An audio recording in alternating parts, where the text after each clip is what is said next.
Alright, what's going on YouTube? This is Keith with Less Magic, More Gathering, and today we would normally be doing a deck tech. But today we are going to do a Guilds of Ravnica set review. We're going to go over every single card.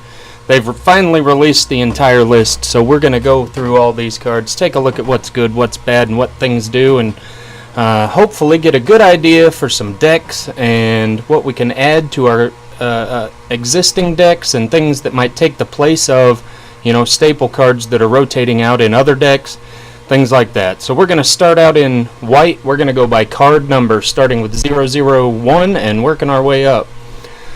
So we're going to start here. Blade Instructor is a 3/1 3-drop with Mentor. It's a common. It seems like one of the higher powered Mentor cards, but with only 1 toughness, it dies to a lot of things. If you really get to building around Mentor and have a way to keep your creatures safe from, like, say, Goblin Chain Whirler, for example, then this may be okay, but there's probably going to be other cards that are going to suit the build better. Next we've got Bounty Agent. It's a 2-drop rare. It's a 2-drop 2/2 with Vigilance, and you can tap and sacrifice it to destroy a legendary permanent. That's an artifact, creature, or enchantment. Hopefully we got that out of our system and don't have to do it again. So this is decent, I think. A 2-drop that lets you destroy a legendary permanent by sacrificing it. So it's similar to your Brontodon that lets you destroy an artifact or enchantment, but you don't have to pay for it. It does have to be legendary, so I could see this in a sideboard or two if you run up against a legendary heavy creature base, or some enchantments and things like that. I could see a place for it. Next we've got Candlelight Vigil. It's a 4-drop aura. Enchanted creature gets +3/+2 in Vigilance. I was reading through this one and it just doesn't feel good. For 4 mana, I think there's better options. It may be okay, like in limited, if you are in this color scheme and you just can't find something else in your pack that's worth picking. It may be okay, but for standard play, I just don't see it. Citywide Bust is a 3-drop rare sorcery. Destroy all creatures with toughness 4 or greater. It's almost like they went, oh, Keith, you're working on a wall deck, huh? Trying to make it better with some Guilds of Ravnica cards? We're going to up those plans. So this absolutely kills any kind of wall strategy I may have ever had. But it's also going to take care of a lot of the green decks and some of the black stuff. I mean, there's creatures in every deck that are over 5 toughness. This will kill Lyra Dawnbringer. It'll kill Galta. Galta's still around. So it'll kill some things. If you're running a White Weenie deck or a Mentor deck, then this could have a good place for you in the sideboard. Maybe even in the main board, depending on what kind of deck you're running. Next, we've got Collar the Culprit. Destroy target creature with toughness 4 or greater. So this is an instant speed 4-drop that does the same thing to 1 creature that Citywide Bust does to all creatures. So it just doesn't feel very good. So I think Citywide Bust is going to see a lot more play than Collar the Culprit. Did you notice this is the same dude? Over here, this dude is tearing the top off this building. And over here, they've got him all wrapped up, ready to go. So I do think Citywide Bust in almost every situation is going to be better than Collar the Culprit. The only difference is the instant speed. But Citywide Bust costs less. It hits more creatures. So I think it's a better card. Conclave Tribunal. I need to speed this up, otherwise we're going to be here for 2 months. Conclave Tribunal is a 4-drop with Convoke. When it enters the battlefield, you exile a non-land permanent until it leaves the battlefield. So it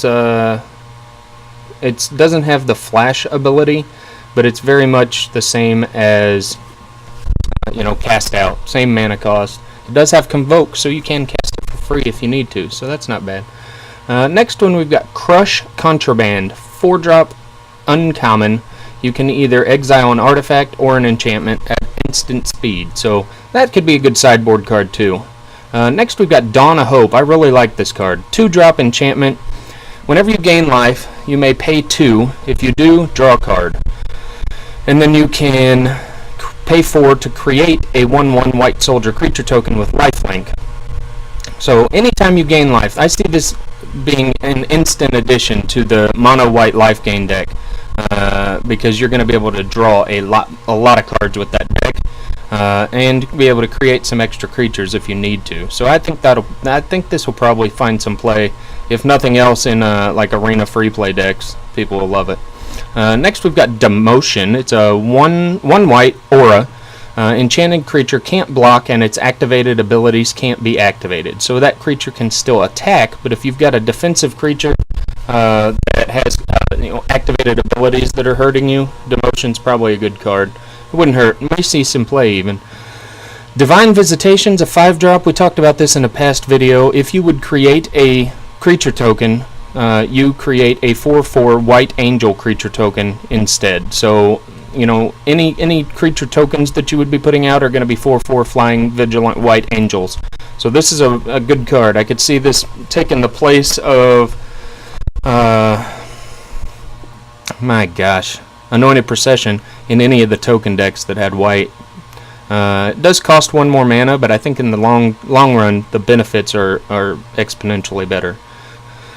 We've got Flight of Equinox. It is an 8-drop 4/5 with Convoke and Flying. It'll never see play. It's too expensive even with Convoke. Except maybe in Limited. You might be able to use this in Limited. Gird for Battle is a 1-drop sorcery. Put a 1/1 counter on each of up to 2 target creatures. So that's good.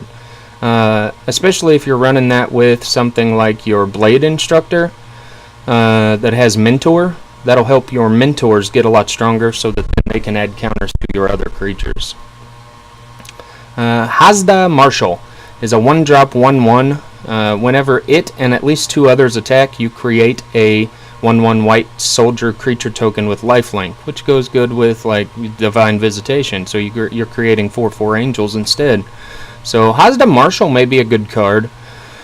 A 1/1 that's going to pump out more 1/1s, especially if you're using like a token type deck or something with Mentor. There's lots of options for here. This would probably be a good card. We've got Healer's Hawk, which is another 1-drop, flying lifelink 1/1. Not bad. That's pretty good in a lot of decks, really. Anything that requires you to gain life, that'll be good. Anything, especially like Limited, probably really good. Hunted Witness, whenever it dies, it's a 1-drop 1/1 as well. That's the 3rd one in a row. When it dies, you create a 1/1 white soldier creature token with lifelink. So, again, it's a creature that replaces itself with another creature with lifelink, so it gets a little better. That's good in Limited for sure. I don't know if it'll ever find its way into a standard deck though. Inspiring Unicorn is a 4-drop 2/2. Whenever it attacks, creatures you control get +1/+1 until end of turn. So I like that. I don't like the 4 cost for a 2/2, but the fact that all your creatures are going to get +1/+1. If you've got it in a deck where you're pumping out tokens and things like that, you're seriously going to be able to get some extra damage in that way. So that's good. Next, we've got a 5-drop 3/3 with Vigilance. When it enters the battlefield, you tap up to 2 target creatures your opponents control. This is going to put in a ton of work in Limited. This is a really good card. You get a few creatures out, play your Pack Beast, tap your opponent's stuff down, swing him for a bunch of damage. It's really good. And it may find its way into a standard deck, but again, the 5 cost for a 3/3 it's not good. There's other 5-drops that are going to be significantly better than this, so probably not going to find its way into standard, but really good, especially at the common spot in Limited. Ladev Guardian is a 4-drop 2/4 with Convoke. Enough said. Next, we've got Light of the Legion. It's a 6-drop, 2 white and 4 others for a 5/5 flyer with Mentor, and when it dies, put a 1/1 counter on each white creature you control. So this is going to be a really good card, I think. especially if you pair it up with some other, like if you drop a Lyra and then drop this, then you've got a bigger angel. It's got Mentor, so you can help out some of your smaller creatures that you've played on previous turns. If you're doing a token build, this is going to pump all of them up for a long time. Good card. I like this. I could see it finding its way into some decks. Luxodon Restorer. When it enters the battlefield, you gain 4 life, but it is a 6-drop 3/4 with Convoke. So again, possible limited use, but probably not in standard. Next, we've got a reprint of Luminous Bonds. Enchanted creature can attack or block for 3. Not bad. I use this in standard decks sometimes. It's a 3-drop that makes essentially renders that creature unusable until they can either get rid of this or get rid of this. That's the only option. Parhelion Patrol is a 4-drop 2/3 flying vigilance with Mentor. So it's kind of expensive. 4-drop for a 2/3 flyer with vigilance. I look back to, I think it was Kaladesh, had a 3-drop 2/3 flying vigilance lifelink. So I don't know. I don't like it. Righteous Blow is a 1-drop instant, deals 2 damage to target attacking or blocking creature. So this kind of card really never sees any play, but it can be good in a limited format. Rock Charger is a 3-drop 1/3 flyer. When it attacks, target attacking creature without flying gains flying until end of turn. So this doesn't say may, so I wonder. Oh, it says target attacking though, so you wouldn't have to target one of your opponent's non-flyers. So that's good. Again, this isn't probably limited. Will be the only place that this finds a home. I don't see it finding its way into any kind of standard decks. Skyline Scout is a 2-drop 2/1. When it attacks, you can pay 2. If you do, it gains flying until end of turn. So a lot of these I think are going to be good and limited, but not going to be standard constructed type stuff. Sunhome Stalwart is a 2-drop 2/2 with first strike. So it's a first strike bear with Mentor. That's not bad. If you're doing a Mentor build, that's probably a good card to put in there at the 2-drop spot. Sworn Companions is a 3-drop, create 2 1/1 white soldier creature tokens with lifelink. So this could be paired up with some of the other cards we've already looked at to be a good, formidable card, but probably, again, limited. Take Heart is a 1-drop instant. Target creature gets +2/+2 until end of turn. You gain 1 life for each attacking creature you control. So this will go back into those token builds and your Mentor builds where you're trying to go wide, white weenie type stuff. You can gain a lot of life that way, and it makes one of your creatures bigger. So that's a pretty good card, I think. 10th District Guard is a 2-drop 2/2. When it enters the battlefield, target creature gets +0/+1 until end of turn. I wish this had Flash. If this had Flash and make it a uncommon maybe, that would be really good. But since it doesn't have Flash, it can only happen on your turn, so it's not a huge benefit. You can't use it very well for like combat tricks or anything like that. So, meh. Venerated Loxodon, a 5-drop 4/4 with Convoke. When it enters the battlefield, put a 1/1 counter on each creature that convoked it.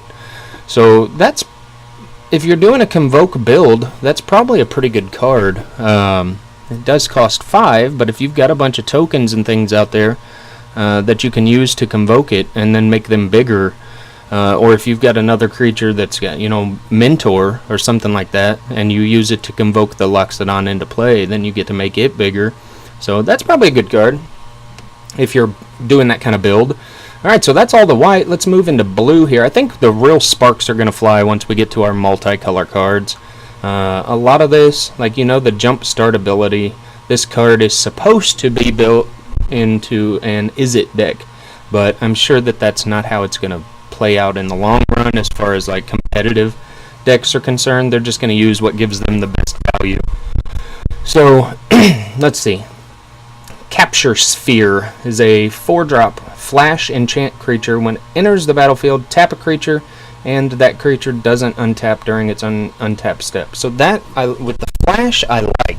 So you can hold this up. You could hold up this and the next card here, Chemister's Insight. and at the end of your opponent's turn, depending on what they've played, you can play it then.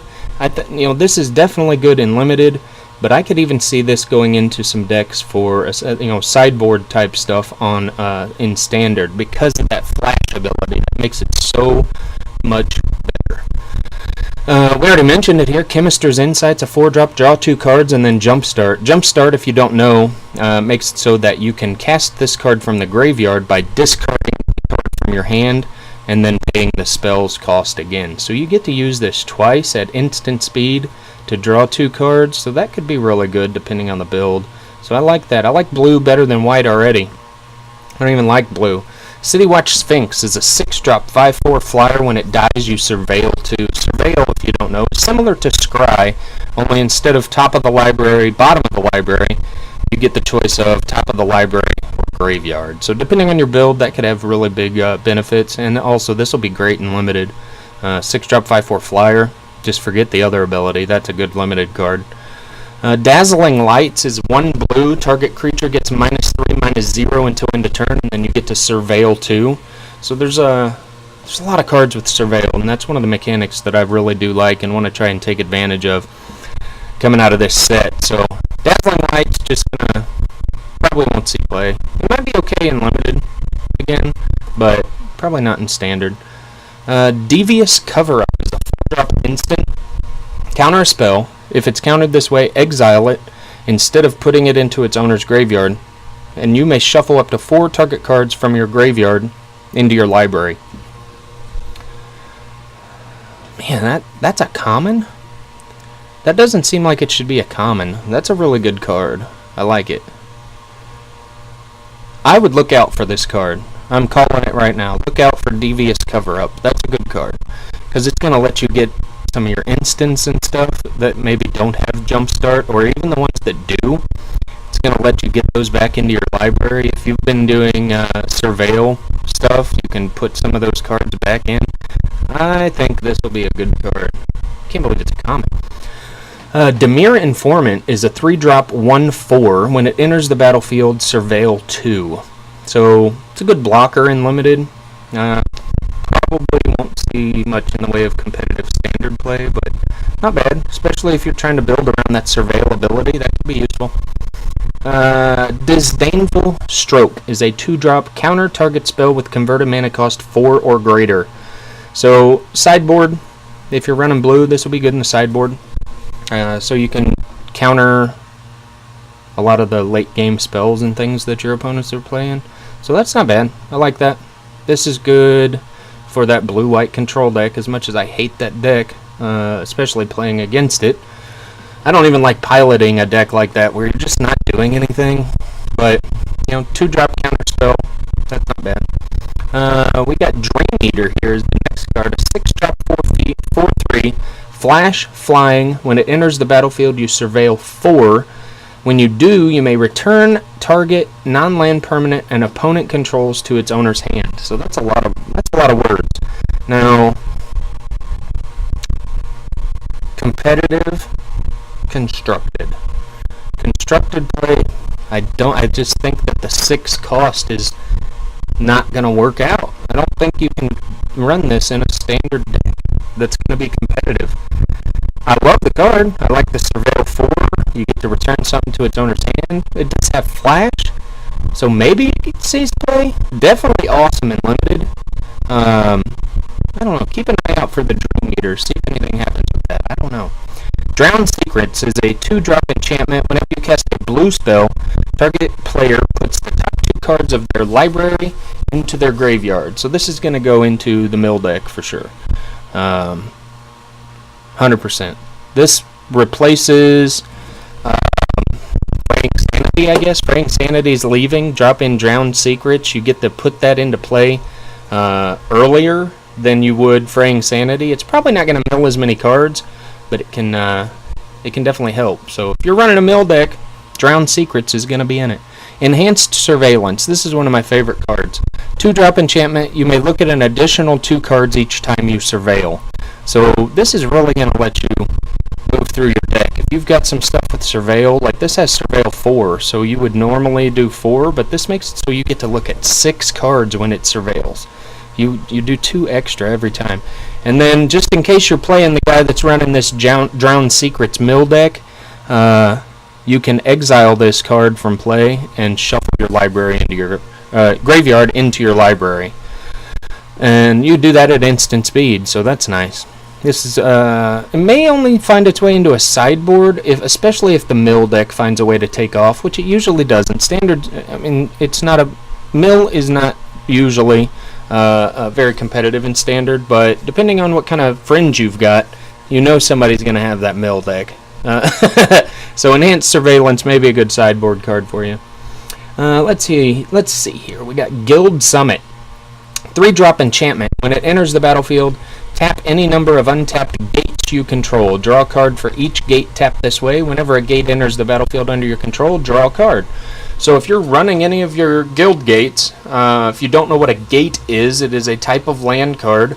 In this particular set, I think all the gates are just your basic tapped dual lands. So if you're running a 3-color deck and may have, the option to have 4 gates in your deck, Guild Summit could benefit you. That could be a lot of card draw, but it's very unlikely that sees any kind of competitive play or limited, really, because you're not going to get that many gates in limited, so it's not going to benefit you there. And in standard, with all those dual lands that are gates being slow lands, most people that are trying to be competitive are not going to run those, so I don't see this seeing any play anywhere. This will be a recent card. Leapfrog is a 3-drop 3/1, has flying as long as you've cast an instant or sorcery spell this turn. So this, in the right deck, is probably fine. A 3-drop 3/1 that flies is okay, but you've got to have the cards around it to support that mechanic. So maximum altitude is a 1-drop sorcery. Target creature gets +1/+1 and flying until end of turn, and it has jumpstart. Jumpstart, like we said, you can cast this from your graveyard, so you get two uses out of this. So 2 creatures getting +1/+1 and flying until end of turn. It is its sorcery speed, so that kind of stinks, but and that'll probably keep it from seeing play. But that's not bad. I mean, it's not good, but it's not bad. Mission Briefing, 2-drop instant. Surveil 2, then choose an instant or sorcery card in your graveyard. You may cast that card this turn. If that card would be put into your graveyard this turn, exile it instead. So you get to look at a couple cards, put them in your graveyard, and then recast something from your graveyard. So it's kind of like a double cast, only in blue.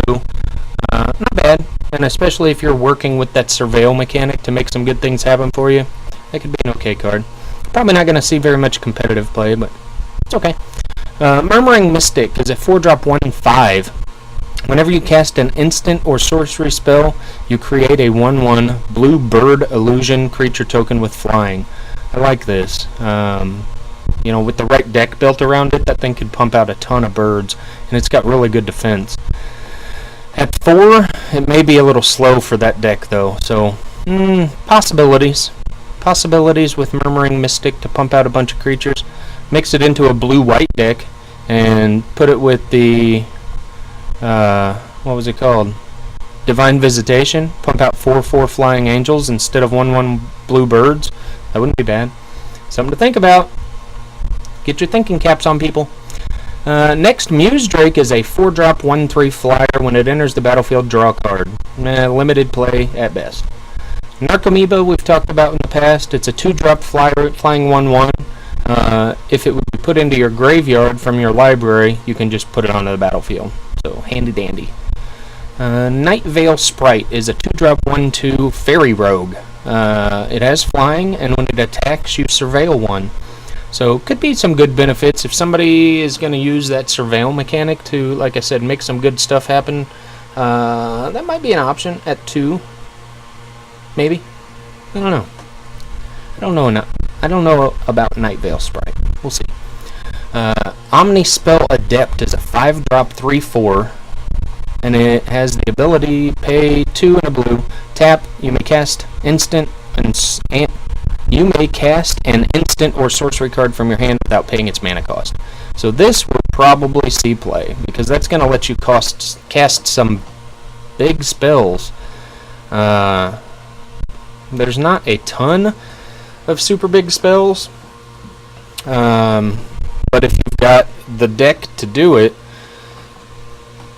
Apex of Power would be one, and you would get to untap all your lands then. So Omnispell Adept could see some play somewhere if it's built into the right deck. Pass Wall Adept is a 2-drop 1/3, pay 3. Target creature can't be blocked this turn, so probably won't see much play. Maybe a little bit in limited, but still not super great. We'll see. We'll see. Quasi-Duplicate, 3-drop sorcery, create a token that's a copy of target creature you control, and Jumpstart on this one too, so you can copy stuff like crazy.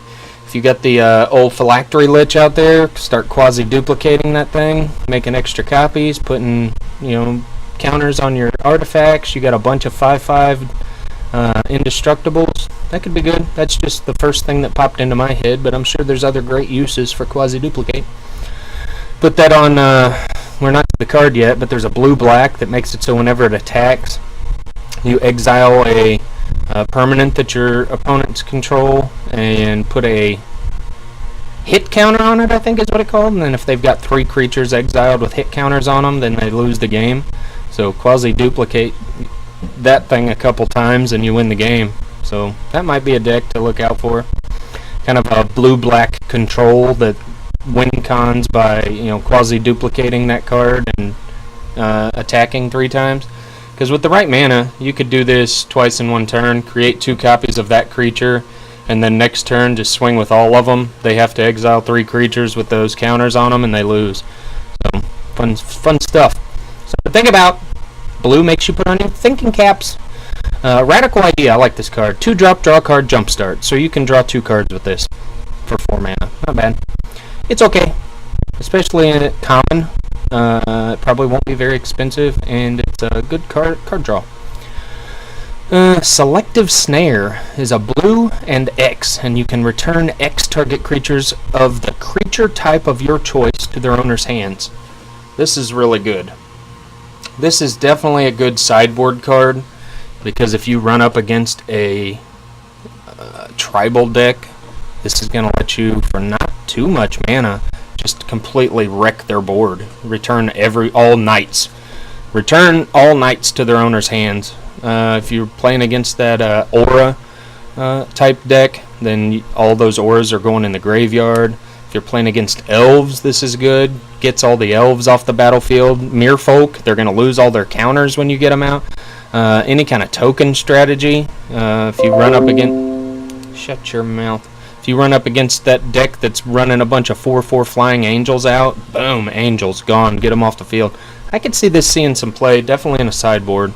That's good. I like that. Selective Snare. Sinister Sabotage is a 3-drop, counter target spell, and Surveil 1. So that's good. It's no disallow, but it's not bad. It'll probably get used, especially if you got that Surveil mechanic. People are going to try and use that, I think. Thoughtbound Phantasm is a 1-drop, 2/2 with Defender. Whenever you Surveil, put a +1/+1 counter on Thoughtbound Phantasm. As long as it has 3 or more counters on it, it can attack as though it didn't have Defender. So like I said, that combination right there, you get your 1-drop 2/2 out, start surveilling, and then pumping this thing up. So when it can start attacking, it'll be a 5/5. So that's really good. Will it see competitive play? I don't know. We need to sit back and watch and see what happens with these new mechanics and new cards and stuff. But this could be a very aggressive 1-drop in a deck that is running a lot of surveil options. So I'd look out for the old Phantasm here. Unexplained Disappearance is a 2-drop instant. Return target creature to its owner's hand. Surveil 1. So another card that's going to fit in. There's lots of good surveil stuff. I think that's going to be a mechanic that may find its way into some competitive decks. This particular card, probably not. It's a blink of an eye with surveil, but it doesn't give you the option to draw. It does get you the option to scry, essentially. So you can see some extra cards with this. So I don't know. Will it see play? I don't know. It's not bad in limited, that's for sure. Vidalcan Mesmerist is a 2-drop 2/1. When it attacks, target creature an opponent controls gets -2, -0 until end of turn. I don't like anything about this card. Meh, pass. Another copy of Wall of Mist. I love this art. This art is significantly better than the previous art. So I will be taking this version of this card and plugging it into my wall deck for sure because I love this art. It's really good. Watcher in the Mist is a 5-drop flying 3/4. When it enters the battlefield, surveil 2. So the cost for the body is probably not up to snuff. It's not very good. Maybe in limited. It's probably fine in limited. Constructed, no. Hard pass. Wishcoin Crab is a 4-drop 2/5 vanilla. Meh. Boring. But 5 defense. Limited, maybe. Not bad. Alright, we got another wall here. Ooh, I might be able to add some stuff to my wall deck.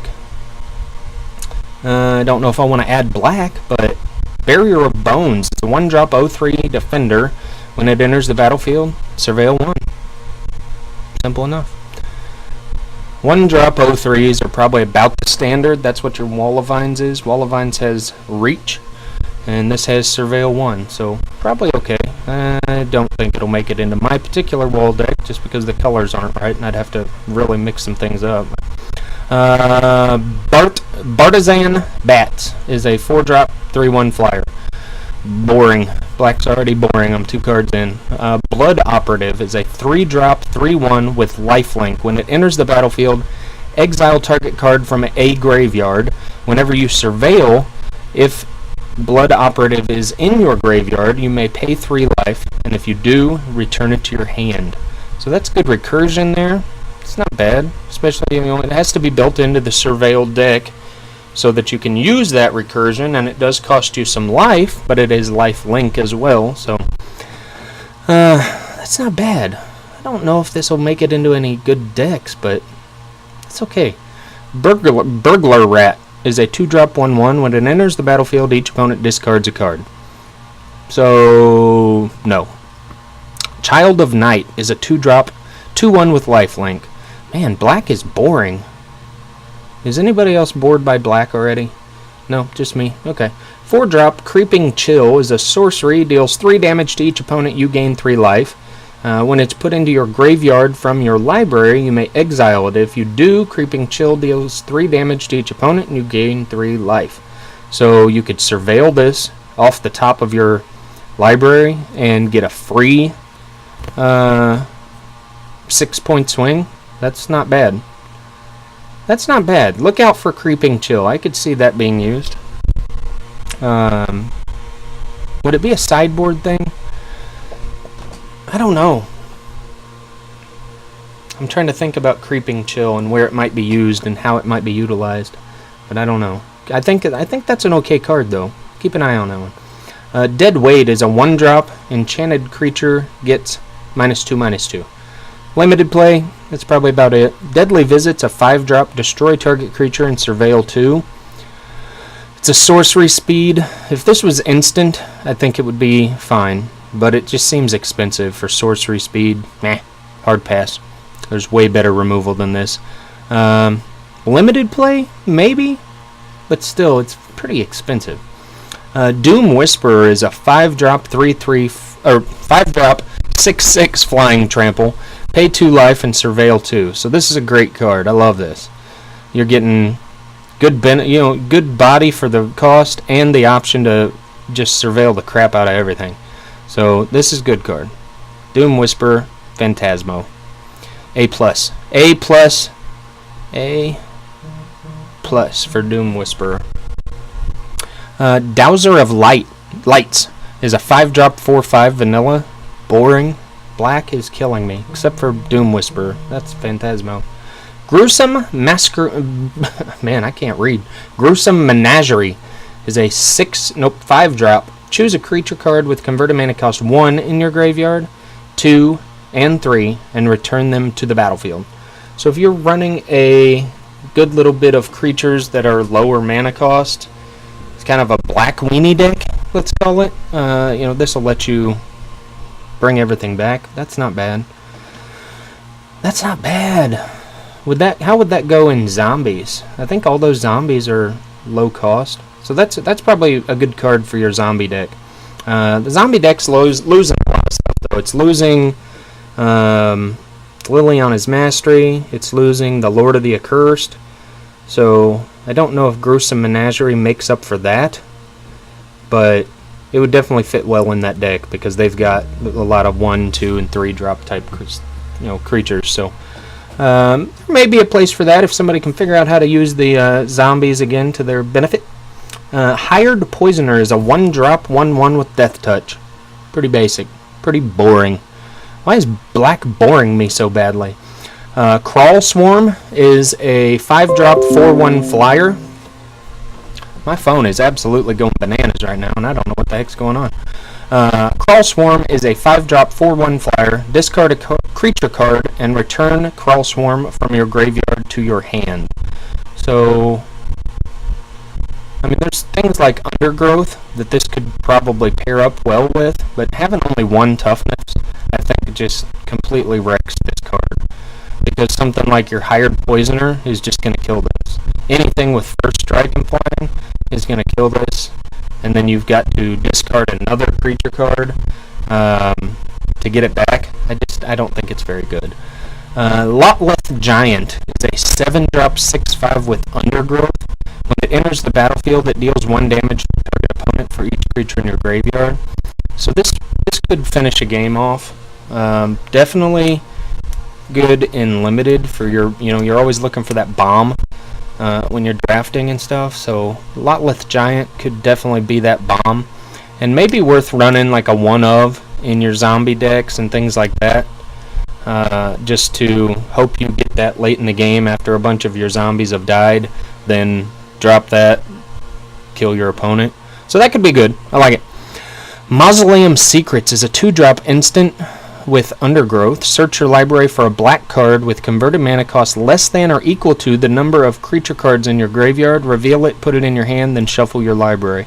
So it's like a tutor. It is a tutor that goes off of the number of creature cards in your graveyard. So if you run 1 copy of Lotleth Giant in your zombie deck and put in a couple copies of Mausoleum Secrets and just wait for your graveyard to fill up with those zombies, then play your Mausoleum Secrets to go find your giant to finish off the game. It's a good pairing right there. Happen to be side by side in the number scheme, so Mausoleum Secrets is not bad. Alright, black's coming back. It's not boring me to death anymore. Mephitic Vapors is a 3-drop sorcery. All creatures get -1/-1 until end of turn. Surveil 2. Hard pass. That's not good anywhere. Well, maybe against a token deck and a sideboard. Maybe a couple of these in a sideboard somewhere. But you have to get it at the right time, because the thing about a token deck is they're always trying to pump out a bunch of creatures, little turds, and then make them bigger, right? So if you wait too long, this does nothing. So I don't like it, especially at sorcery speed. Midnight Reaper is a 3-drop 3/2. Whenever a non-token creature you control dies, it deals 1 damage to you, and you draw a card. So if you got some good life gain type mechanics, then that can be fine. It is non-token creatures though, so you have to, maybe in your zombie decks, it's a zombie knight. Even in your knight decks, if you've got some small knights that are going to be out there dying anyway, it's only 1 damage. I know a lot of those knights have the lifelink, things like that, so this could be a good card. This is one that you find the right home for it, and it could do a lot of good stuff for you. It could draw you a lot of cards. It's going to do a little bit of damage to you, but if you've got that life gain ability somehow, this could be really good. So I like Midnight Reaper. What do we got? Moodmark Painter, 4-drop 2/3 with Undergrowth. When it enters the battlefield, target creature gains menace and +X+0, where X is the number of creature cards in your graveyard. So this is another one that's not bad. Every time I see this Undergrowth, I think, because it does have to be creature cards in your graveyard, so just casting a bunch of instants and sorceries and things like that's not going to do you any good. So you've got to be able to either surveil or just have a heavy creature base that's going to be swinging in trying to do damage, and maybe some of those are dying. So for Undergrowth to work right, you've got to find a good balance so that you can take advantage of those abilities. Same on the next one.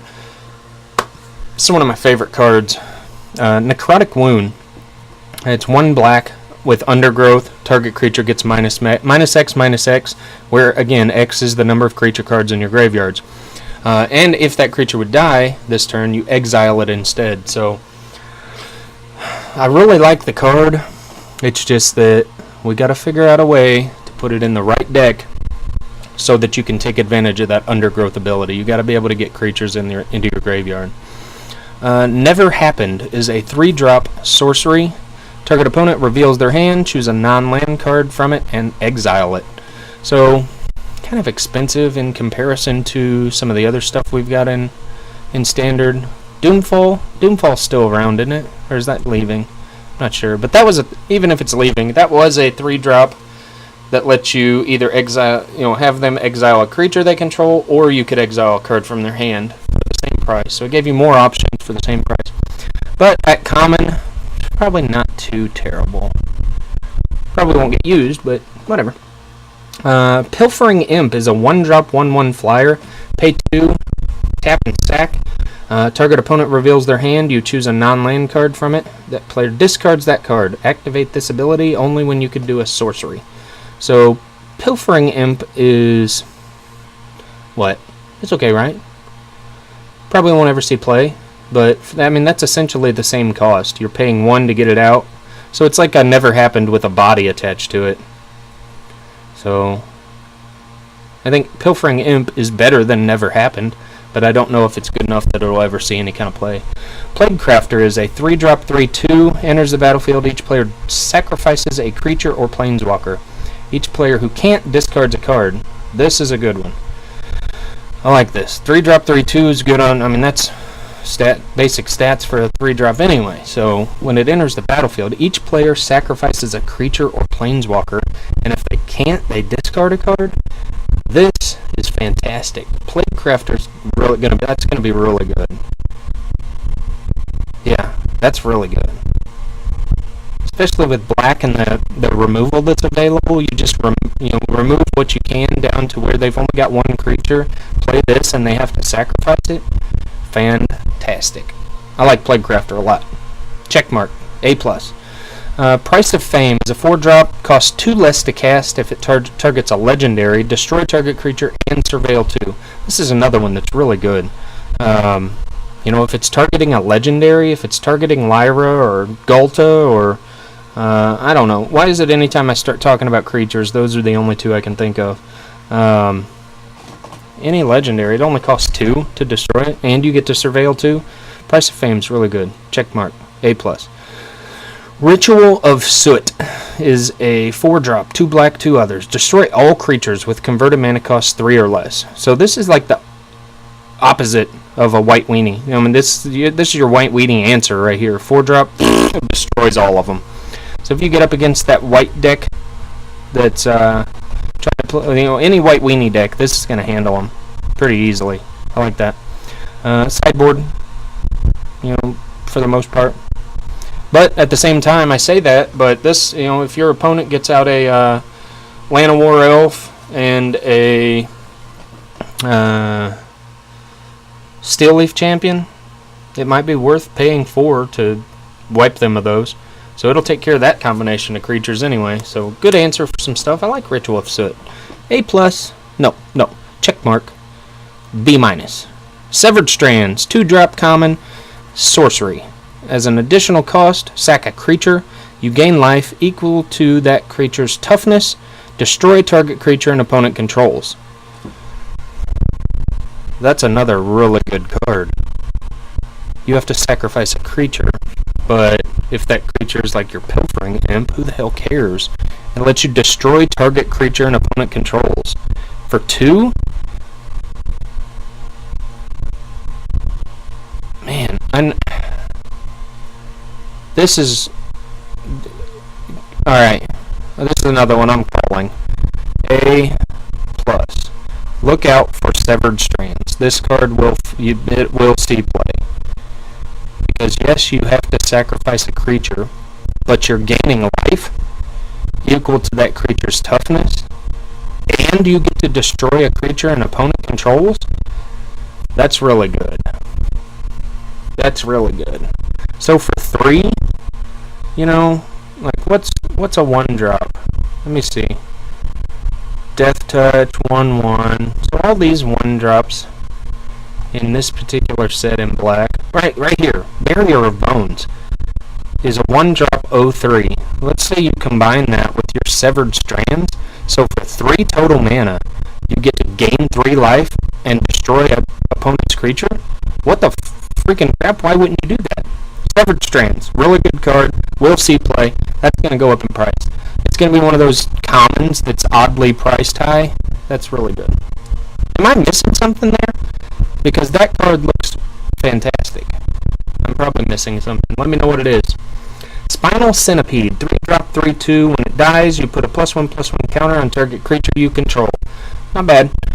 Undercity Necrolisk, 4-drop 3/3. Man, a lot of words on this one. Zombie Lizard. Pay 1, sack another creature, put a +1/+1 counter on it. It gains menace until end of turn.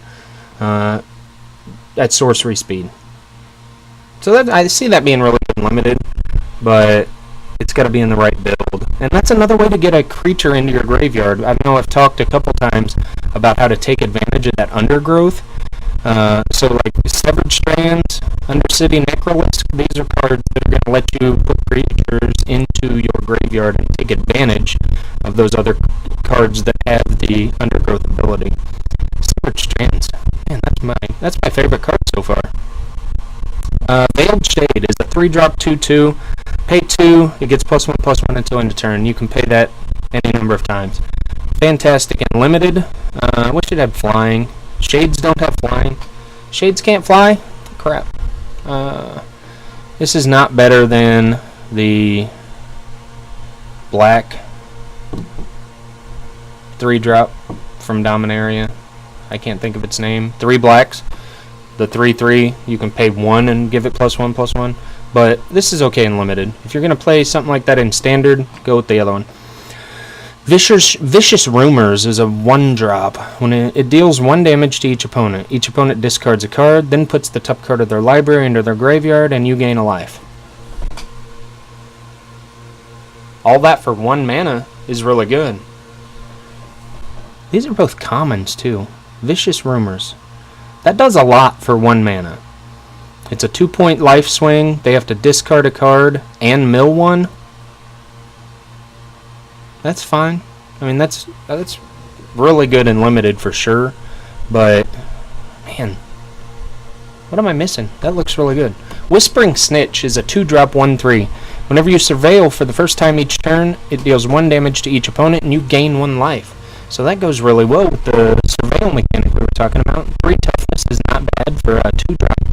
So if nothing else, you just get this out there and hope that it can help you, drain some life from your opponent while you're surveilling. Not bad. Alright, let's see. We're getting into red here. I'm going to take a drink. My mouth's parched.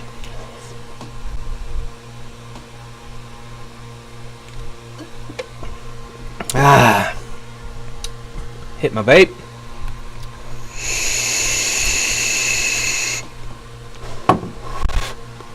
Alright, let's get right back into it. Arclight Phoenix is a 4-drop 3/2 flying with haste. At the beginning of combat, on your turn, if you've cast 3 or more instant and sorcery spells, that doesn't say and or. Is this card wrong? If you've cast 3 or more instant and sorcery spells this turn, return Arclight Phoenix from your graveyard to the battlefield.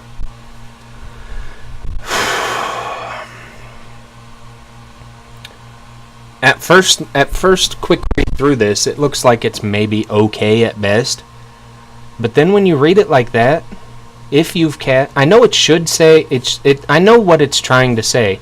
A combination of 3 instants and or sorcery spells, but it says and. At the beginning of combat on your turn, if you've cast 3 or more instant and sorcery spells this turn. I wonder if the wording on that's going to be changed. I almost feel like it has to be, because otherwise that card is garbacci. That's a penny card. A penny mythic. I almost feel like they absolutely have to change the wording on this card. What's that called? Errating? Errata? Errated? Whatever the damn word is for changing the words on the card. Because as that reads, you have to cast 3 instant spells and 3 sorcery spells, I think. That's one to look into. Alright. Barging Sergeant is a 5-drop 4/2 haste with Mentor. So being a 4 power Mentor, this is going to be able to add a lot of power to your board. But at only 2 toughness, I just don't see it being used. Alright, Book Devourer is a 6-drop 4/5 with Trample. Whenever it deals combat damage to a player, you may discard all the cards in your hand. If you do, draw that many cards. I know I was watching somebody else was reviewing this card and they said it was just terrible and skipped over it. But stick with me here for a minute. Let's say you're running an Is It deck with something like one of the Drakes that get extra power for the number of instants and sorceries in your graveyard. So you swing in with your Book Devourer and it tramples through for 1, maybe. Then you discard all the cards. This is a 6-drop, so you've got to have good card draw so that you've got cards in your hand. But you could discard all those cards and draw new ones. I think that there's a place for this card in the right deck. Just overall, probably not, but in the right deck, I think that this could do some good work. So, competitive constructed? Probably not. Limited? Probably not. In a casual Is It deck with the Drake? Yes, that's where you're going to find this card. Command the Storm is a 5-drop instant, deals 5 damage to target creature. Nah. Cosmotronic Wave is a 4-drop sorcery, deals 1 damage to each creature your opponents control, and their creatures can't block this turn. So, maybe a way to end the game, maybe a way to get your Book Devourer through so that you can pump up a Drake. This is, whatever. It's okay. It'll kill a bunch of tokens if they're still 1/1s. Not bad. Not good, not bad. Direct Current is a 3-drop sorcery, deals 2 damage to any target, and it has Jump Start. It's just too much for the damage. Even with Jump Start, so that's 6 mana to do 4 damage to any target. You can just cast 2 Shocks. With Shock in Standard, this card's garbage. And it costs 3 times as much, and no, Direct Current will not be used anywhere, I don't think. Electrostatic Field. Let's go back to Direct Current. There's another card in here that makes it so that anytime you cast a spell, you copy it for each time that you've cast instant and sorceries this turn. So it's like a storm effect. So Direct Current being able to be recast from the graveyard, that may help it see some play in a deck that has that particular enchantment, but that's a 6-drop enchantment, so I still say no to Direct Current. Electrostatic Field is a 2-drop 0/4 wall. Whenever you cast an instant or sorcery spell, it deals 1 damage to each opponent. That's okay. I put this in the same deck with the Book Devourer and some Drakes and a bunch of instants and sorceries. It can pump out some extra damage for you, even if you leave the Book Devourer out. Put in Electrostatic Field, you put in the Enigma Drake and the new Drake that we'll get to later, a bunch of instant spells, you've got a bunch of 4 defense creatures for 2, 3, and 4 mana. Fill your hand up with instant and sorcery spells, boom, boom, boom, bada bing, bada bing. But competitively, not very good. limited format, I mean, I guess in the right deck it's okay, but you've got to have something to support yourself here. I mean, 2-drop 04 in limited is fine. It gives you a good blocker. So maybe. Erratic Cyclops is a 4-drop 08 with trample. Whenever you cast an instant or sorcery, it gets plus X plus 0 until end of turn, where X is that spell's converted mana cost. So that's good too. I like that. That could get big, especially if you're going to use that storm effect and cast a bunch of spells. That's good. Probably not standard constructed type good, but fun casual constructed. Yeah. Experimental Frenzy is a 4-drop enchantment. You may look at the top card of your library anytime. You can play it anytime. You can't play cards from your hand.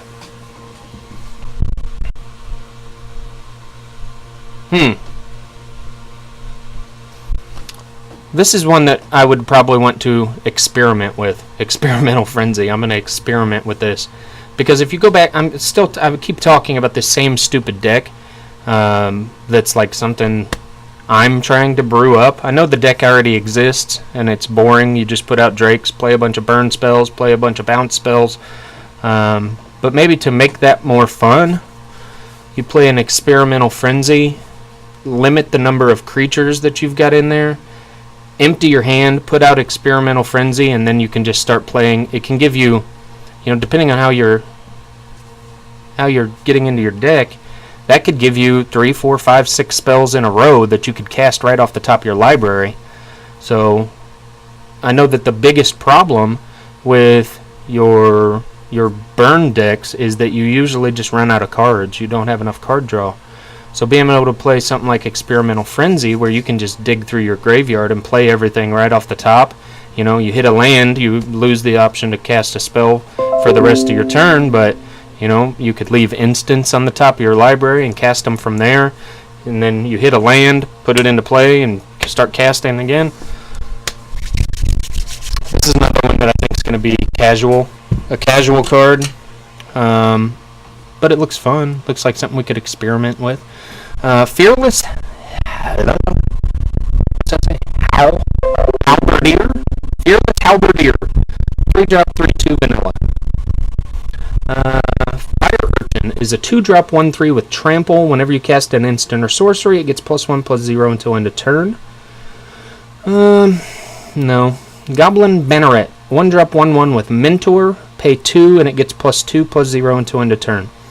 So that could be okay. The 1 defense hurts. I mean, I think you want something else to mentor the Goblin Banneret to make it bigger. I think that could fit in if you're doing the whole scheme of mentor, so that you can make it bigger, and then you can use it, pump it up, and make it bigger. So, I mean, that's how mentor is essentially supposed to work. You're going to have a bunch of creatures with mentor that they are going to essentially, make each other bigger, and that could be a good one to add in to that deck, especially at 1 mana. That's a good 1-drop for that deck. Goblin Cratermaker is a 2-drop 2/2. Pay 1 and sacrifice it, and it can do 2 damage to a creature or destroy a colorless non-land permanent. So that's not terrible, I guess, if you're building a Goblin deck. Yeah, that's okay.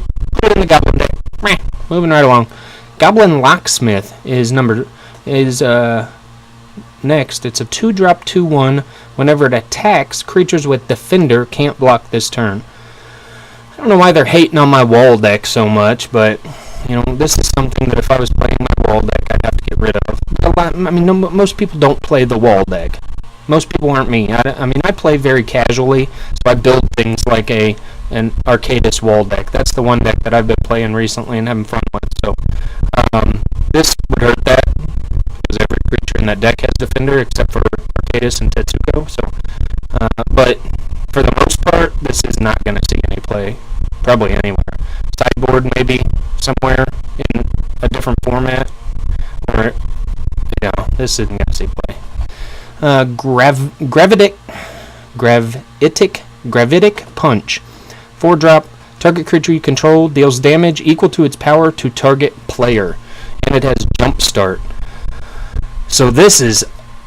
I like this.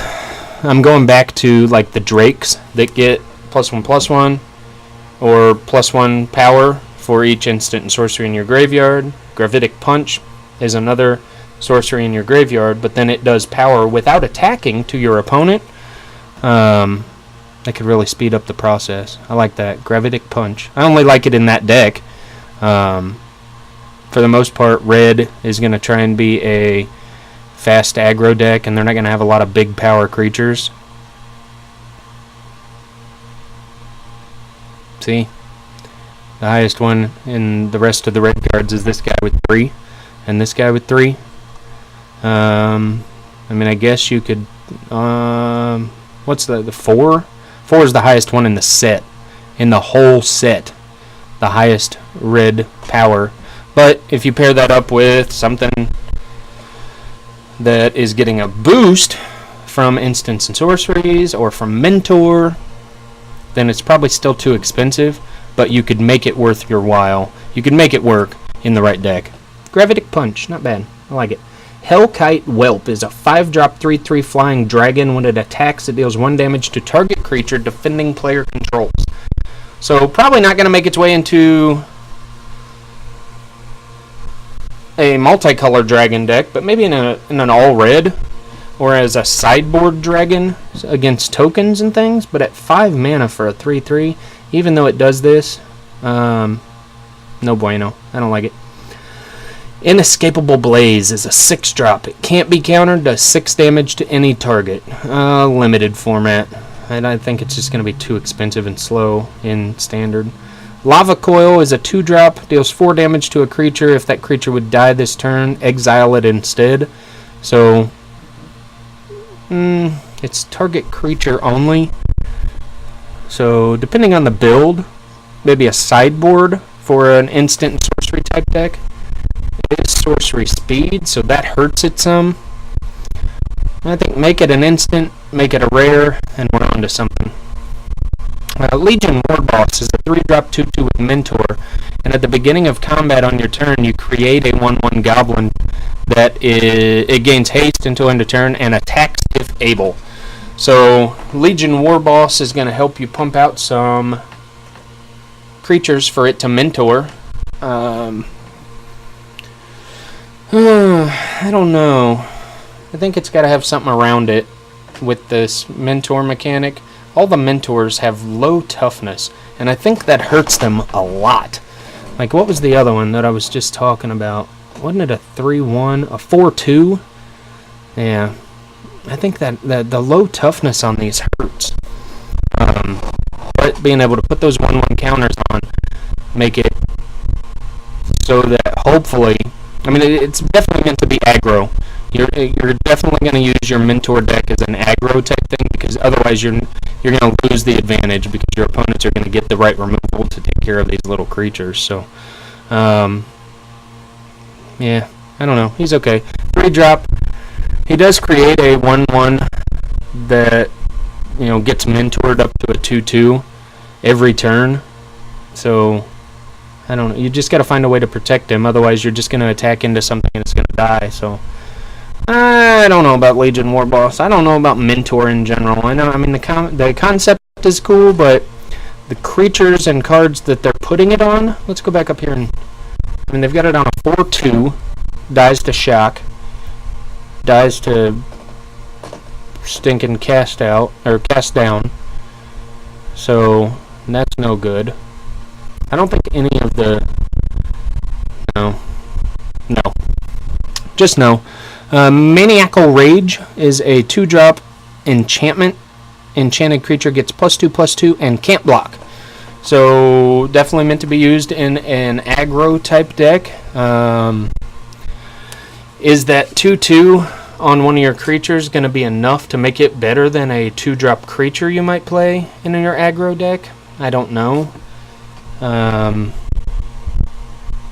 Probably not.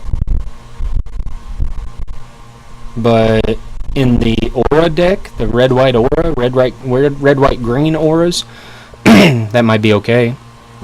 You know, if you put that with like Valduke or the other flame dude that gets +2/+2, then on turn 3, that guy's what, a 5/5 trample that can't block. So that's not bad. In the right deck, I think Maniacal Rage could be okay. Maximum Velocity is a 1-drop sorcery with Jumpstart. Target creature gets +1/+1 and haste until end of turn. So I like this, especially in your aggro decks.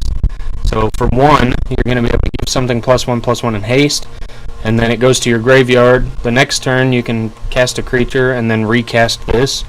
So not bad. Maximized Velocity is good. Ornery Goblin is a 2-drop 2/1. When it blocks or becomes blocked, it deals 1 damage to that creature. Hard pass.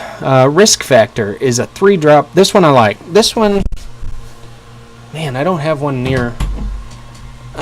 handy. This reminds me of an older card. Hold on.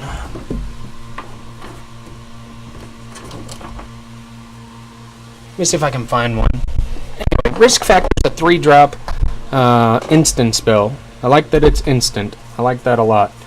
So I'm going to talk here for a second while I'm rummaging through here just to see if I can find the card that I'm talking about. Not Brothers of Fire. I'm only going to... There it is, right here. So this one's more expensive, but it does more damage too.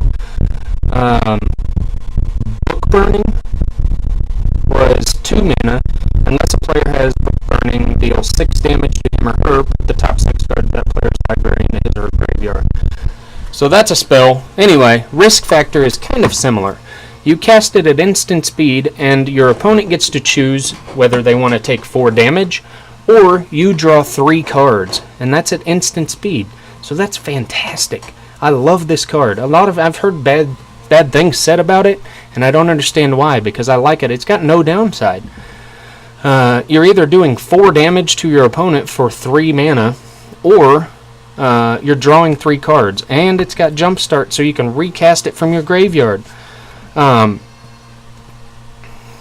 Mucho bueno. Risk Factor's good. Mark it up. Mark it down. You heard it here first, folks. Risk Factor is a good card. Brian, when we were doing one of our top picks, picked this as one of his top picks. So, and then I looked into it a little bit more, and it's just an all-around good card. I like it. Rumblebelt Boar is a 4-drop 3/3. When it enters the battlefield, target creature gets +2/+0 until end of turn. So I think this is okay, especially in that the red aggro deck that we were talking about. This may find a home. I mean, it's obviously not a Hazoret, but being able to pump something, being able to get a 3/3 and then pump something +2 that you're trying to swing in with anyway because you're aggro might be okay. It's definitely good in limited. It's really good in limited. Will it see any kind of standard play? I'm not sure. It looks like it has a baboon face, though. So have fun with that. Look at this guy. Runaway Steam Kin. Look at this art. I don't know what the freaking crap this dude is, but I love it. Steam, arms and legs with a fiery skull head. Man. 2-drop 1/1. Whenever you cast a red spell, if it has fewer than 3 1/1 counters on it, put a 1/1 counter on it. Remove 3 1/1 counters and add 3. Oh my gosh, that's great too. This is really good. This is good. I'm telling you right now, this is a good card. Pump it up, pump, pump. Bam! So you can make it a 4/4. And then you can remove some counters to get some mana and start casting more stuff. So combine this with Risk Factor to be able to draw some extra cards. Runaway Steamkin. Look out. Coming through. Alright. Smelt Ward Minotaur is a 3-drop 2/3. Whenever you cast an instant or sorcery, target creature an opponent controls can't block this turn.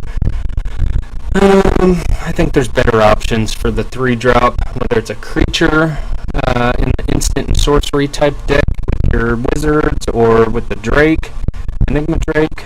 I don't think this will get used very much. Street Riot is a 5-drop enchantment. Whenever it's your turn, creatures you control get +1, +0, and trample. I think this would be fine if it weren't 5 freaking mana. It's too expensive for what you're getting. Yeah, that's all there is to say about that. Reprint of Sure Strike. This art is awesome. Put this on a foil. I'll take it. 2-drop. Target creature gets +3, +0, first strike until end of turn.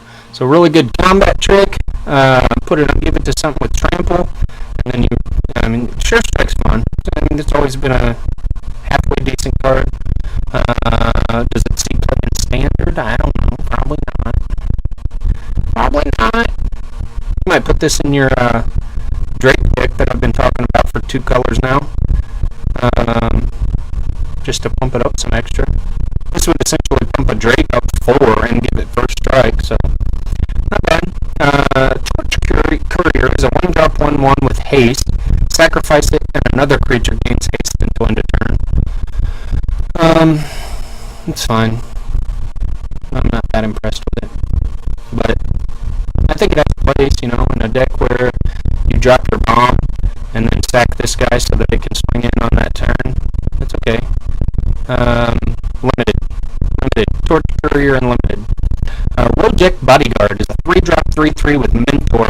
It can't attack or block alone. So, obviously, with it having Mentor, you want it to swing with something else anyway, so that it can mentor them. So, I don't really think that is a bad ability. Maybe the fact that it can't block alone hurts it a little bit, but overall, whatever. It's a common. It's a stinking common. Put it in your limited deck. Alright, Affectionate Indrik is a 6-drop 4/4. When it enters the battlefield, it fights a creature you don't control. No. Arboretum Elemental is an 9-drop 7/5 with Convoke and Hexproof. Limited format. I see this being fine, but when you're in a format where you've got things like the Carnage Tyrant, this is not good. It's no bueno. Beast Whisperer, I like. I think, especially in limited, this is an all-star. Put this in a creature-based limited deck, and even at 4 mana, it's going to draw you a ton of cards. Man, I was watching a video Wizards had put out a couple days ago, and the guy had the Beast Whisperer in both of the games that I saw him play, and he drew so many cards off that. And it says no, it doesn't give you the option. So you've got to be careful in limited, because if you don't draw the right stuff to be able to kill your opponent, you will deck yourself. But definitely in limited A+ all-star. Constructed, I don't know. I don't know if Beast Whisperer is going to be something that can replace something that's already falling off or rotating out of the green Stompy deck, but maybe the elf deck would like this, because they're casting a bunch of small elf creatures, and every time they cast one, they get to draw a card. So maybe that's a good benefit for the Beast Whisperer.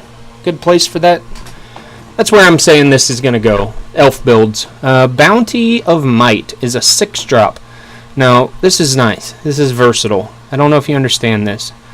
Target creature gets +3/+3 until end of turn. Target creature gets +3/+3 until end of turn. Target creature gets +3/+3 until end of turn. So that can mean one creature gets +9. It can mean one creature gets 3 and one gets 6. It can mean 3 different creatures get +3/+3. Instant speed, game ender. You don't want to run a bunch of copies of this, but what's the elf? I can't think of what the elf is. Is it M19 maybe? Where you could tap it for 1 mana, 1 green equal to its power. So this you cast for 6, but then you're going to be able to add up to 10 by tapping her. So that might work, something like that. Or you get a bunch of trample creatures, play this, finish the game. You could, since it's instant speed, if you leave the mana up, you can use this as a defensive combat trick. You can use it as an offensive combat trick. I think this is a reprint too, but lots of options. I don't know that it's good enough for constructed play. It might be too expensive, but still a fun card. Man, why do they do this to me? Circuitous Route? Circuitous Route. Let's go with that. 4-drop sorcery. Search your library for up to 2 basic land cards and or gate cards. Put them on the battlefield tapped and shuffle your library. So not bad. Ramp. Crushing Canopy either destroys a creature with flying or an enchantment for 3. Anything that gives you options, I like. Devkarin Descendant is a 2-drop 2/2. You can pay 5 to give it +2/+2 until end of turn. Maybe limited play. District Guide is a 3-drop 2/2. When it enters the battlefield, search for a basic land or gate, reveal it and put it in your hand, and shuffle your library. I almost think that I would prefer... Well, it is a 2/2. The 2/2 makes it nice, I guess. The 2/2 makes it okay. There's the elf from M19 that when it enters play, you search the top 4 and the land goes into play. This one lets you search your entire library. So you don't have to worry about missing with it, and it's a 2/2, but it goes in your hand instead of on the battlefield, so...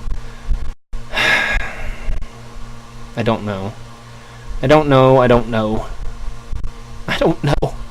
We're going to leave that one alone. Generous Stray. Has your cats ever done this? Did you see this picture? Cat standing there with the dead lizard.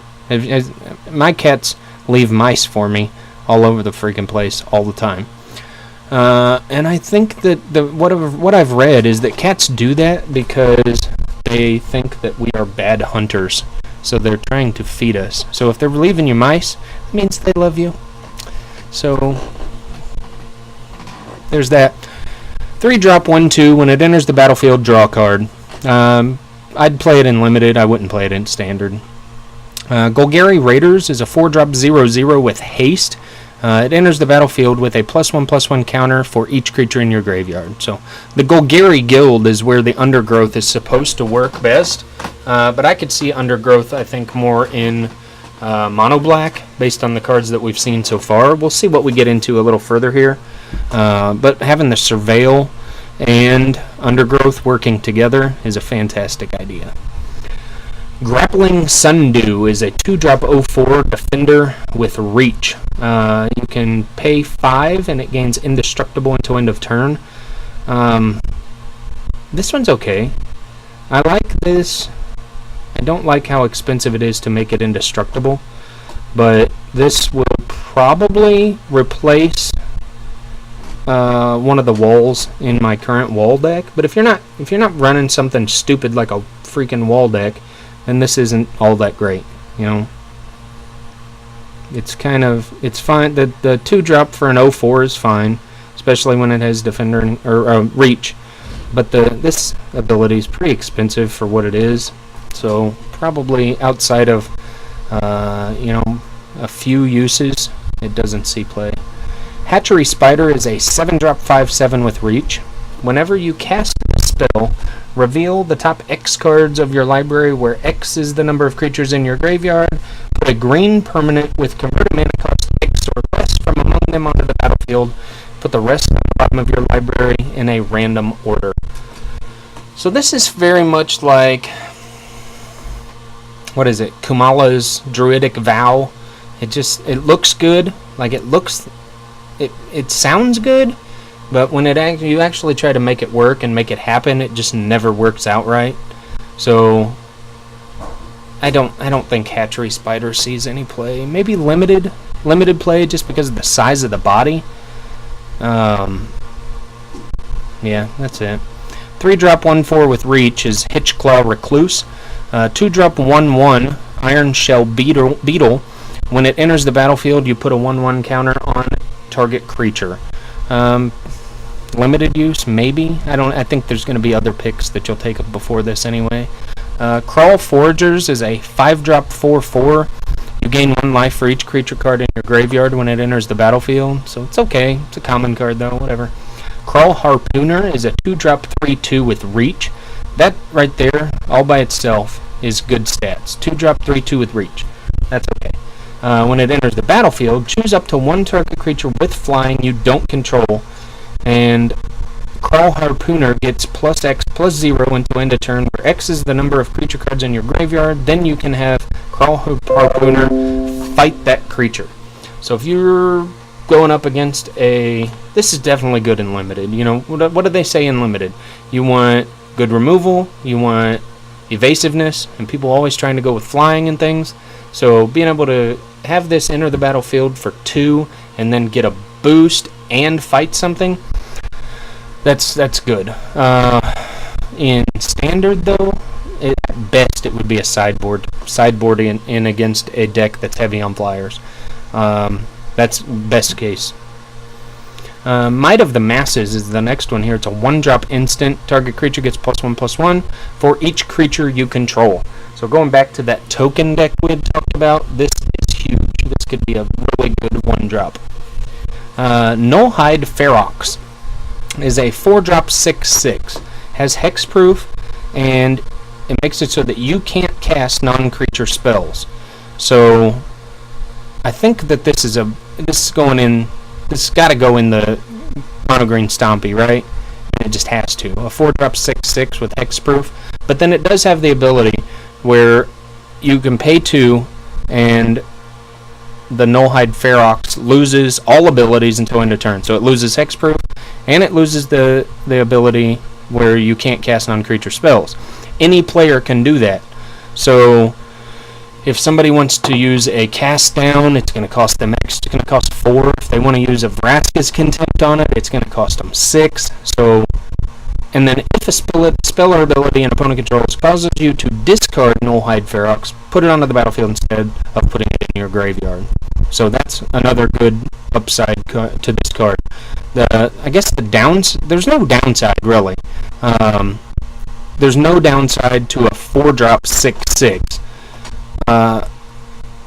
In a mono green Stompy deck. That's the only place. Well, it's not the only place for this particular card, but it's a really good spot for this particular card because you don't really care that much about your non-creature spells, especially now that things like Blossoming Defense are gone.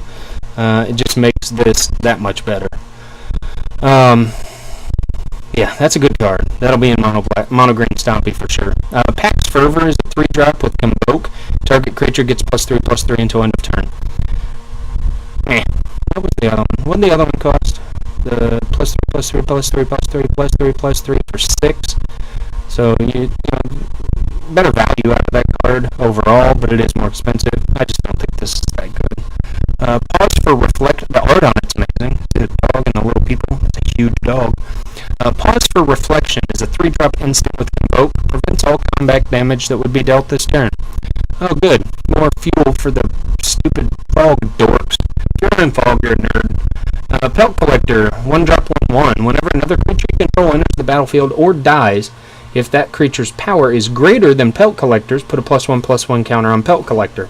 As long as Pelt Collector has 3 or more +1/+1 counters, it has Trample. This is another one I could see going right into that mono green Stompy deck. You just play it on turn 1, and then as you play other stuff, it gets bigger and bigger and bigger, and it gains Trample eventually. So if you can protect it, that could be really good. Portcullis Vine is a 1-drop 0/3 Defender. Sacrifice a creature with Defender and draw a card. Man, I like that. It's a plant wall. I like this for my Defender deck because there's times when people are going to kill your walls, so it's better to have that outlet where you can sacrifice it once they target it to kill it. You can pay 2, tap and sacrifice this to be able to draw a card, because this will be the one that someone wants to target. Even if you've got bigger ones out there, this is still the better one to target, especially if you've got that mana up that you can just sacrifice whatever they're targeting. So, Portcullis Vine. I know that a lot of the talk that that I do on walls is very specific to one deck. Outside of that, I mean, you're not going to find a good place for this in most decks because most decks aren't running defenders. So there you go. Prey Upon reprint. Did you see this art? Some of the art in this set is cray-cray. Looks like a fairy fighting a giant spider. Target creature you control fights target creature you don't control. If you don't know what it does, that's what it does. It's the same as Prey Upon's always been. Sorcery speed. I wish it was instant, but it's not. Make this bad boy a rare. Instant speed. Done. Siege Worm. 7-drop, 5/5 with Convoke and Trample. Pretty basic. I mean, limited. It's good and limited. I wouldn't see it in standard, I don't think. Sprouting Renewal is a 3-drop sorcery with Convoke, and then you get to choose. You know, I told you I love cards where it gives you options. You can either create a 2/2 green and white elf knight creature token with Vigilance, or destroy an artifact or enchantment. So, yeah, I like that. Choices. Choices are good. Urban Utopia is a 2-drop enchantment. You enchant a land. When it enters the battlefield, draw a card. An enchanted land has tap and add 1 of any color. So that's fine. Whatever. Vigor Spore Worm is a 6-drop 6/4 with Undergrowth. When it enters the battlefield, target creature gains Vigilance and gets XX until end of turn, where X is the number of creature cards in your graveyard. It can't be blocked by more than 1 creature. So this is awesome and limited, and could probably even find a home in a standard deck if it's constructed properly. That Undergrowth ability makes it so that if you play this after a Steel Leaf Champion, and you've gotten a few creatures in your graveyard, even if it's only 2 or 3, let's say you've got 3, then your Steel Leaf Champion becomes an 8/7 that can't be blocked by creatures with power 2 or less. So, and it gets Vigilance. That's okay. I think we could find a home for this. It's definitely good and limited. Vivid Revival is a 5-drop sorcery. Return up to 3 target multicolored cards from your graveyard to your hand and exile this. I don't know. I don't think it's very good. It's okay, I guess. You're gonna put this into a Golgari type deck where you're gonna be trying to access this Undergrowth ability, but meh. Wary Okapi is a 3-drop 3/2 with Vigilance. It's fine. It's a good body and limited. Meh. Wild Ceratok is a 4-drop 4/3 vanilla. Again, it's meh. If you're in green and you're drafting, and this is one of the last few cards left in the pack, you might get it, I guess. Alright, now we're into our multicolor stuff. Like I said before, I think this is where the sparks are really going to come out. They've focused this set a lot around the guilds. So we're still just going to go in the numerical order for the cards. We've got about 100 cards left to go, so let's keep moving. Artful Takedown is a 4-drop. Choose one or both. Tap target creature. Target creature gets -2/-4 until end of turn. So definitely really good and limited. It's a common. Yeah, I said that. So that's really good, especially drafting this. It's going to let you kill something and tap something. So even for 4 mana, that's a really decent card. Assassin's Trophy, everybody's read about it, everybody's heard about it, everybody's talked about it. Destroy any permanent an opponent controls, and they search for a land. So fantastic removal, really good card, really freaking expensive. If you get some, hang on to them. They're going to hold their value, I think. So Aurelia, Exemplar of Justice, is a 4-drop 2/5 flyer with Mentor. At the beginning of combat on your turn, choose up to 1 target creature you control. Until end of turn, that creature gets +2/+0, gains Trample if it's red, and Vigilance if it's white. So she can target herself to make herself a 4/5 flying Vigilance Trampler with Mentor. So that right there is worth the 4 mana, right? Yeah, she's good. 4 mana, definitely worth it. She'll find a home in a standard deck.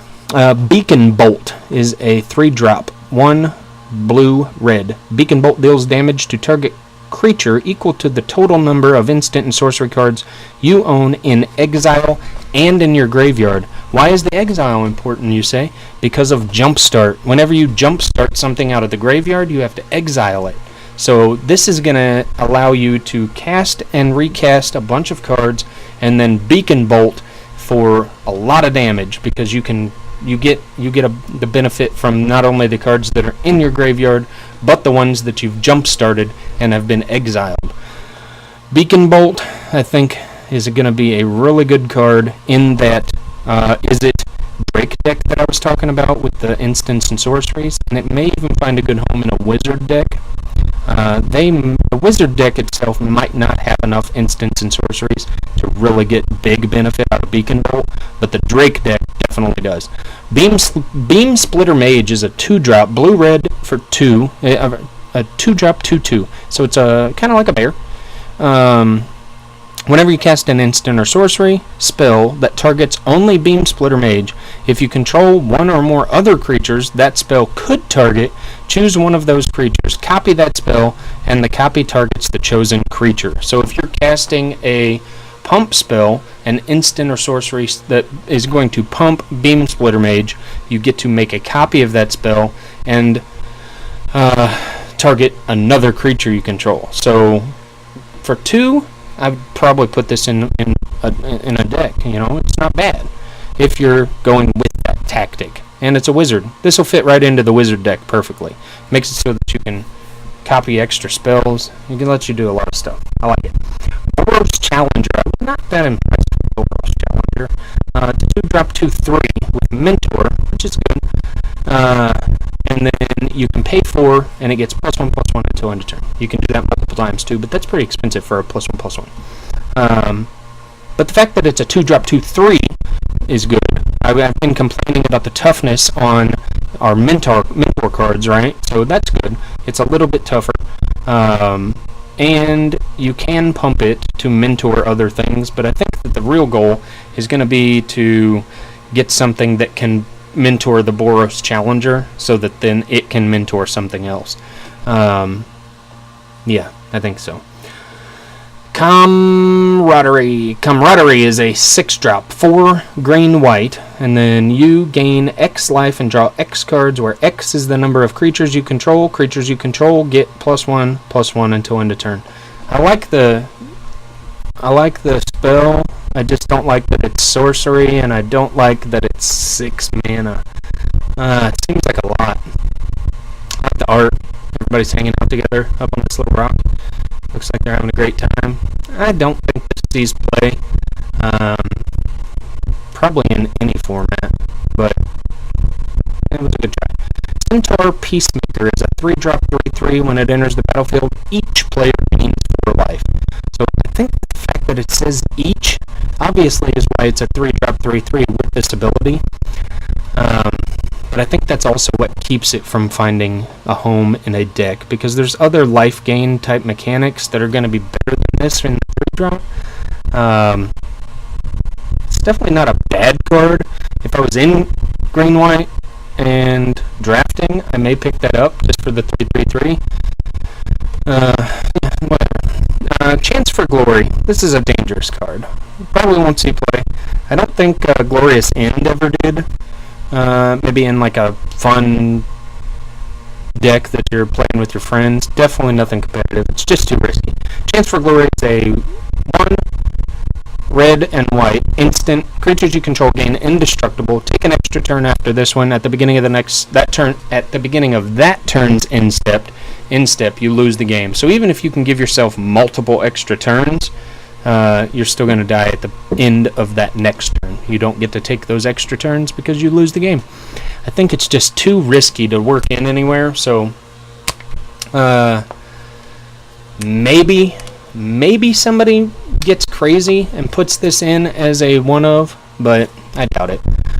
Charnel Troll is a 1 black-green 4/4 with trample. At the beginning of your upkeep, exile a creature card from your graveyard. If you do, put a 1/1 counter on Charnel Troll, otherwise sacrifice it. So, and then you can pay 2, a black and a green, to discard a creature card, put a 1/1 counter on Charnel Troll. So, you've definitely got to make sure that you've got extra creatures. You've got to be able to sacrifice one from your graveyard. But as far as all the like undergrowth and stuff like that, this is one of the best abilities, I think. A 3-drop that it comes out as a 4/4, but on your next upkeep you have to sacrifice something from your graveyard. You have to exile a creature card from your graveyard and put a counter on it. So it's a 5/5 the turn it can attack, and then you can also discard a creature card to make it a 6/6 on that turn. So on turn 4, at the latest, you could do that as soon as turn 3. Yeah, you cast this on turn 3. Then the next turn you discard a creature card and then exile it from your graveyard. It's a 6/6 with trample that turn. So, this is a card that I could see replacing your Scrap Heap Scrounger. It's a little bit different mechanic, but the mana cost is low, and it gets to be huge, and it has trample. So why not? I mean, I know Scrap Heap Scrounger was a 3/2 that had a recursion, and then it couldn't block for 2 mana. I think I said that. So this is 1 extra mana, but it's twice as powerful the first turn you can use it. So on the same turn, on turn 3, if you get a Land of War Elf and a Forest, then the next turn you get a Swamp, and you cast the Charnel Troll. Then the next turn you pay the 2, discard a creature card, put a 1/1 counter on it. I mean, I think it could find a good home in that deck as a replacement for Scrap Heap Scrounger. And it can get way bigger beyond that, too. I mean, you can just keep doing that. If you can find a way to draw cards with all this going on, watch out for this troll. This dude's a beast. Conclave Cavalier is a 4-drop, 2 green, 2 white, 4/4 with Vigilance. When it dies, you create 2 2/2s with Vigilance. So, awesome in Limited. Still probably pretty good in Standard, but I think that in the color combo, you're going to find other 4-drops that you're going to like better. So let's move right along here. Conclave Guildmage is a 2-drop, a green and a white, for a 2/2, and then you can pay 1 green, and creatures you control gain trample until end of turn, or you can pay 5 and a white to create a 2/2 Vigilant Elf Knight creature token. I don't like the 6 mana cost to create a freaking 2/2. That's Gerbachi. But being able to give all your creatures trample, that's not bad. That's not bad. And it's a bear, 2/2 for 2. So Conclave Guildmage is fine. It's fine, I suppose. Crackling Drake, I like. This one is going to fit right alongside with the Enigma Drake. Crackling Drake is 2 blues and 2 reds for a X4 flyer, where X is the number of instant and sorcery cards you own in exile and in your graveyard. So the Crackling Drake is 1 more mana than the Enigma Drake, but it gets the benefit of being able to gain power from your jumpstart cards. And then when it enters the battlefield, you get to draw a card too. So a little bit harder to cast, being 2 blue and 2 red instead of a blue, a red, and 1 other, but still probably with that deck in mind, this is a good card. Outside of that deck, I think it's very specific to a very specific deck. So Crackling Drake is good in that deck that I've been thinking about, and I want to put that deck together. Outside of that, it's probably just okay at best. It'd probably be a good pickup in Limited, maybe. Limited, the problem is your mana base, so it might not even be good there, but there is a place for this in a certain deck. Moving right along, Darkblade Agent is a 3-drop 2/3, and as long as you've surveilled this turn, it has Death Touch, and whenever this creature deals combat damage to a player, you draw a card. So this is another kind of deck. Man, I like Guilds of Ravnica because it's making my brain want to build new decks. Whereas M19 being kind of filler cards, I didn't really get the urge to start building new decks. And that's one thing that I really like about Magic, is being able to put my brain to work and build new decks, and Guilds of Ravnica is doing that for me. So I'm glad we're getting this set.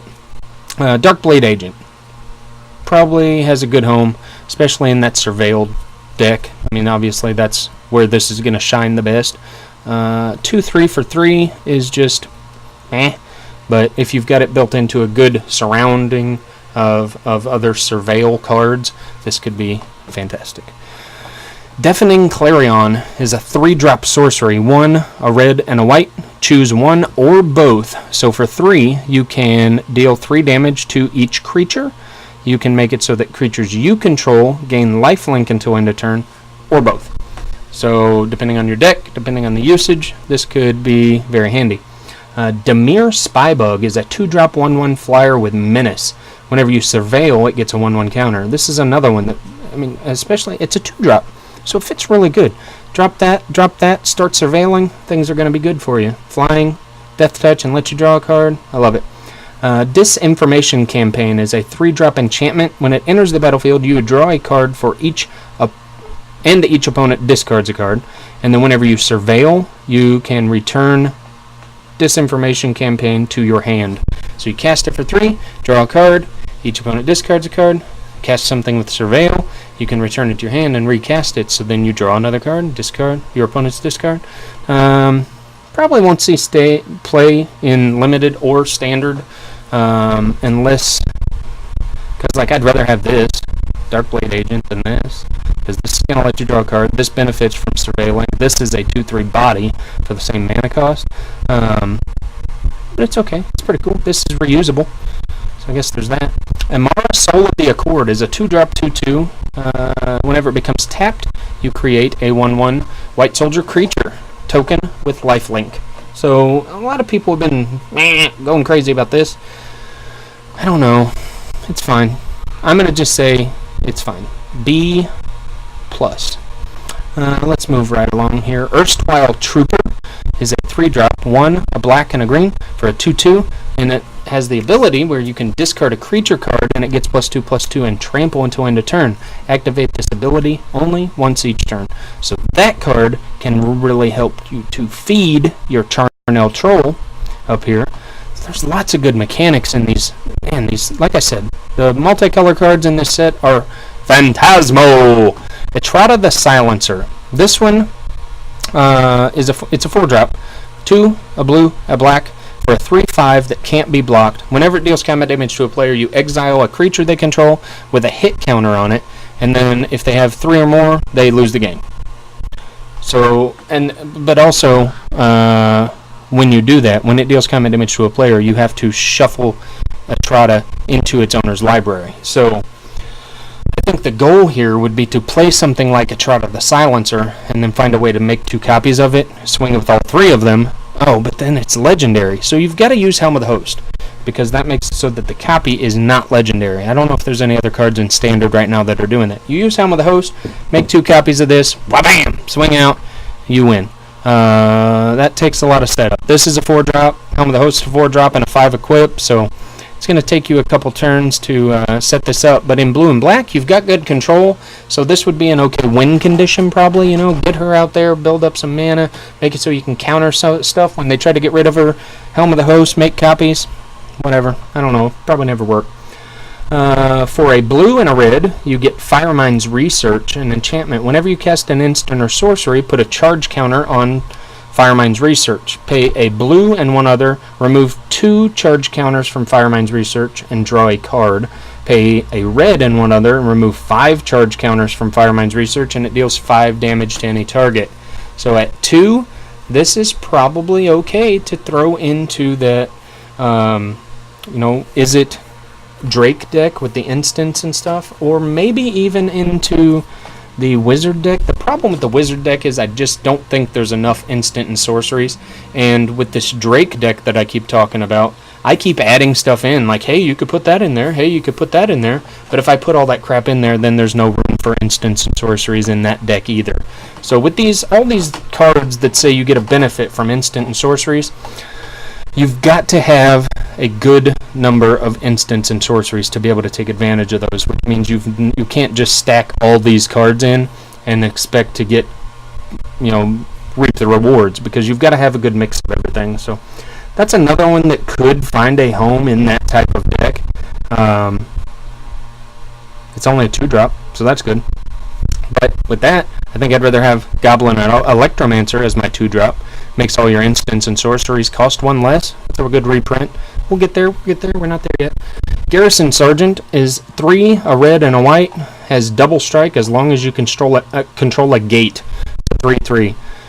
So limited, no. I mean, you can't do it because you can't guarantee you're going to get a gate. And do you really want to take a gate just based on this one card? Probably not. Constructed, again, I think that in a competitive type format, people are going to pass these gates right now because they're all slow. They're just basic dual lands. They come in tapped. So I don't think that this card sees any play. It could be really good. A 6/6 or a 3/3 with double strike for 5. That's fine. But since you have to have a gate for that ability to kick in, I just think it never sees play. Glowspore Shaman is a black and a green 3/1. When it enters the battlefield, you put the top 3 cards of your library in your graveyard. You put a land card from your graveyard on top of your library. So this is good to feed your troll I was talking about earlier, or any other undergrowth type deck. Glowspore Shaman's going to work great. Stitcher Supplier is very similar, so you could do that. Stitcher Supplier, I think, is only 1. You don't get to put a land back on your library, but Glowspore Shaman on turn 2, after you do a Stitcher Supplier, put a land back in, make sure you can hit that 3rd drop. It's probably definitely good. I like it in that deck. You gotta find a place for it where you want stuff in your graveyard. Otherwise, you're just milling yourself 3. Goblin Electromancer, like I talked about, is a blue and a red for a 2/2 that makes your instants and sorceries cost less. Golgari Findbroker is 2 blacks and 2 greens for a 3/4. When it enters the battlefield, you can return target permanent card from your graveyard to your hand. So anything that you've Glowspore Shamaned into the yard, Golgari Findbroker will get it back for you. Yay, thanks. The Hammer Dropper is a 2, a red and a white for a 5/2 with Mentor. Still, this goes right back to what I was talking about with the other Mentor cards. Low toughness. Boo. Boo. House Guildmage is a blue and a black for a 2/2. You can pay 2 and tap, 1 and a blue. Target creature doesn't untap during its controller's next untap step, or 2 and a black to surveil 2. So I really like this. Cheap cost for, it's a bear. Every guild has its bear in this set. So this is the bear, the guild mage for Dimir, and I like the abilities on this one. It's not bad. I mean, this right here can straight up lock down anything. You can just do this every turn and make it so that whatever creature does not ever untap, if that's what you want to do. And you can also surveil if you need to get some stuff in the graveyard, or if you just need to dig through your deck some. So I like the House Guild Mage. Good one. Hypothesizzle is a instant for 3, a blue and a red. Draw 2 cards. Then you may discard a non-land card. When you do, it deals 4 damage to target creature. So probably too expensive for use in standard, but okay in limited for sure. You get to draw some cards and deal some damage all at the same time. I like it. Hypothesizzle. Ionize is 3. It's a 1 blue red instant counter target spell. It deals 2 damage to that spell's controller. So again, that's another good spell. Most of your counter target spells are 3 mana anyway, so why not deal some extra damage when you do it? I mean, this is essentially like getting a counter spell and a shock melded into 1 card. Shock is 1 red, counter spell is 2 blue, so you use those and you get to counter a spell and do 2 damage to that spell's controller. It won't let you hit any target, but it's okay. I'd put this in the instant and sorcery type deck, maybe something with wizards, whatever you want to do. That's okay. Izona Thousand-Eyed is a 6-drop, 2 black, 2 green for a 2/3 with Undergrowth. When it enters the battlefield, you create a 1/1 black and green insect creature token for each creature card in your graveyard. Sack another creature, you gain 1 life and draw a card. So it's expensive at 6 mana, but if you can get there, there's a lot of words on this card. You get to do a lot of stuff. And to be able to sack one of your 1/1 black and green insect creature tokens to gain a life and draw a card, that's probably worth it. I like that. Join Shields is a 5-drop. 3, a green and a white. Untap all creatures you control. They gain hexproof and indestructible until end of turns. This drives me freaking crazy. We lost Hypatra's Mark. We lost Blossoming Defense. Well, we haven't yet, but we're going to. Heroic Intervention. Gone. So we've lost the 3 biggest protection type spells for green. And we get this. A freaking 5-drop that does what a 2-drop did. I mean, obviously this untaps your creatures. This spell can be fine. It's just not. It's not Heroic Intervention. That was 2-drop. This is hard to keep up. I mean, you gotta keep up 5 mana for this. It doesn't even have Convoke. Give it Convoke. Boom, you're onto something. But this is too expensive to see play. Justice Strike, I like. It's a red and a white. Target creature deals damage to itself equal to its power. So your Steel Leaf Champion, Galta, Lyra Dawnbringer, any of your 6/6 demons, Molder Hawk, this guy down here. Let's look at the page right here. Like this would die, this would die, this would die, this would die, this would die. This one wouldn't, but this one and a shock. This and a shock would kill this.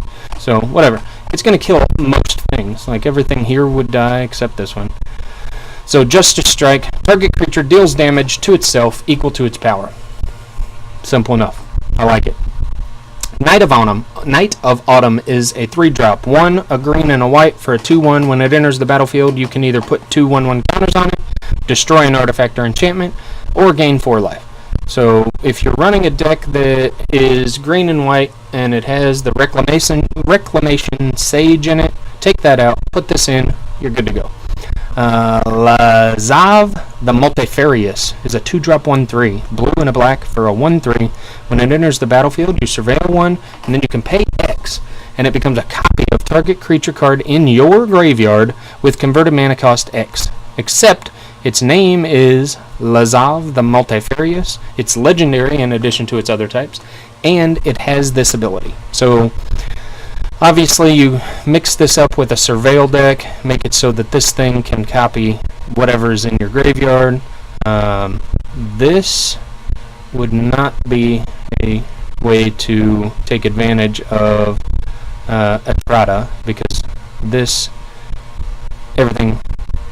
the copy would be legendary, and this, it says specifically, is legendary. No, it would still work, because its name is Lazav the Multifarious. So you could do that. You could copy Etrata with Lazav, because it's going to get this same ability, but the name is still going to be Lazav. So that's good. You could do that. So that might be a good combo there. Put your thinking caps on. I told you, blue makes you put your thinking caps on.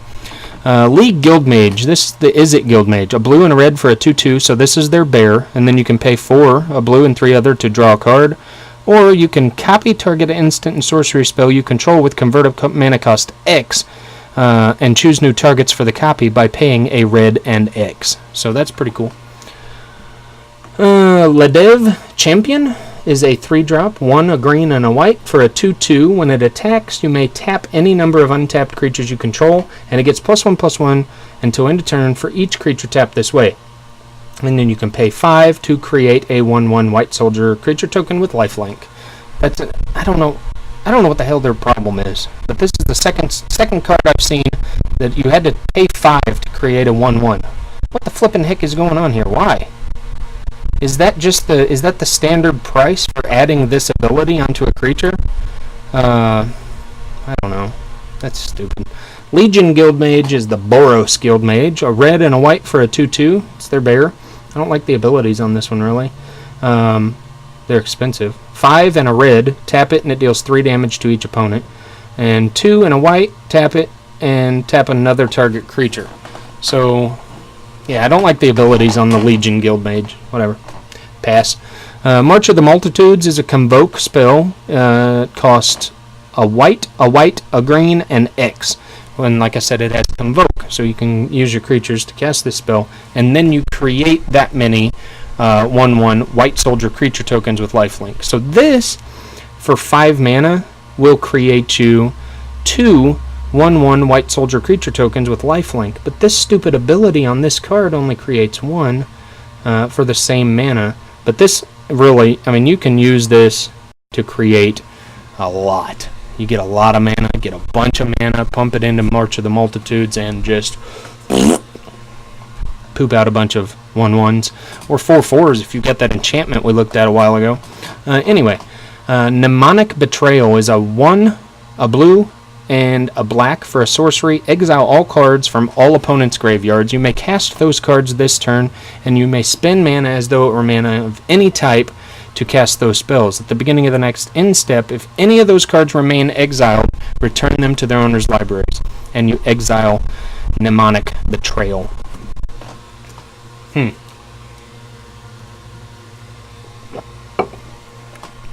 Obviously, this is going to be either very specifically targeted towards a spell in your opponent's graveyard that you want to cast, or late game, if you've somehow managed to hold on and you've got a ton of mana, you can cast a bunch of spells instead of necessarily one specific spell. Maybe they've got a few spells that you want to use. Commander is where I think I see this being used more than anything. Yeah, this is a commander card. The art even looks commanderish, doesn't it? Moving right along here, Molder Hulk is a 9-drop, 7, a black and a green for a 6/6, and it costs 1 less to cast for each creature card in your graveyard. When it enters the battlefield, return target land card from your graveyard to the battlefield. This is all good stuff, you know. Fill up your graveyard using any tactic necessary. Surveil, maybe, in black.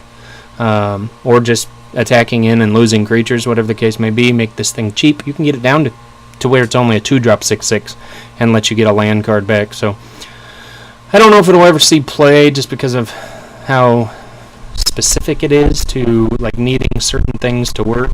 I think that's the thing that most of your competitive standard decks you're gonna run into, is that they aren't very it's not necessary for one thing to happen to make the deck work. Like this just sucks if you don't have a graveyard full of creatures. If somebody exiles all the cards in your graveyard, then this is, you know, a really expensive 6/6 that gets you a land. So it's too. I think it's really good in limited, or at least decent, but it'll never see standard play. It might see commander play in a creature-based deck. Alright, moving right along. Nightveil Predator. If you haven't noticed, all the guilds have their own 4-drop too. So they've each got their own bear, a 2/2 for 2, and they've each got a 4-drop that is 2 of one color, 2 of the other. So this one is 2 blue, 2 black for a 3/3 flying, death touch, hexproof. Find a way to give this thing first strike and you're on. Or trample, or double strike and trample. Woo!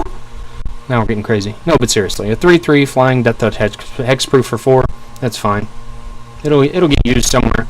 Niv Mizzet Perrin. This is one of the cards that I've been most excited about. I don't like the mana cost. 3 blues, 3 reds for a 5/5 flyer that can't be countered, and whenever you draw a card, it does 1 damage to any target, and whenever you cast an instant or sorcery, you draw a card. So it's kind of like, it's everything that Niv Mizzet is supposed to be, all wrapped up into one nice tight package and a really crappy mana cost, or casting cost. So I like the card, I just got to find a way to use it. Notion Rain is a 3-drop, 1 blue and a black, for a sorcery, lets you surveil 2, then draw 2 cards, and it deals 2 damage to you. I think this may be an okay replacement for something like Oh, what's the dang card? You guys, it's... Shut up. The only problem is this is a sorcery, and the card that I can't think of right now, the 4-drop, scry 2, draw 2, get 2 energy. You guys know what I'm talking about. That was an instant speed card, so it was a little bit better, even though it was 1 mana more. But at 3, this isn't bad. Surveil 2, draw 2 cards, take 2 damage. That's fine. I think we do that. I think that's a good cost for that. If it was sorcery, or if it was instant speed, it would cost 4-2 at least. So that's okay. Notion Rain, not bad. Okran Assassin is a 3-drop, 1 a black and a green for a 1/1 with Death Touch, and all creatures able to block it do so. So if you can find a way to make this a little bigger, you swing in with it. Your opponent's creatures all have to block it. You assign 1 point of damage to each of their creatures. They just kill everything. This could be a really good card, especially in that guild. There's lots of green that is going to allow you to make this bigger, and then you can just divvy up all that damage to wreck your opponents. You could even play something like that allows you to untap a bunch of creatures. So I don't know. A lot of options there. I think it could be used. We'll see. My cat's back here playing on the bubble wrap. And then we've got Raoul Izzet Viceroy. It's a planeswalker here. 3, a blue and a red. Starts out with 5 loyalty, and then you can +1 to look at the top 2 cards of your library, put 1 in your hand and the other in your graveyard.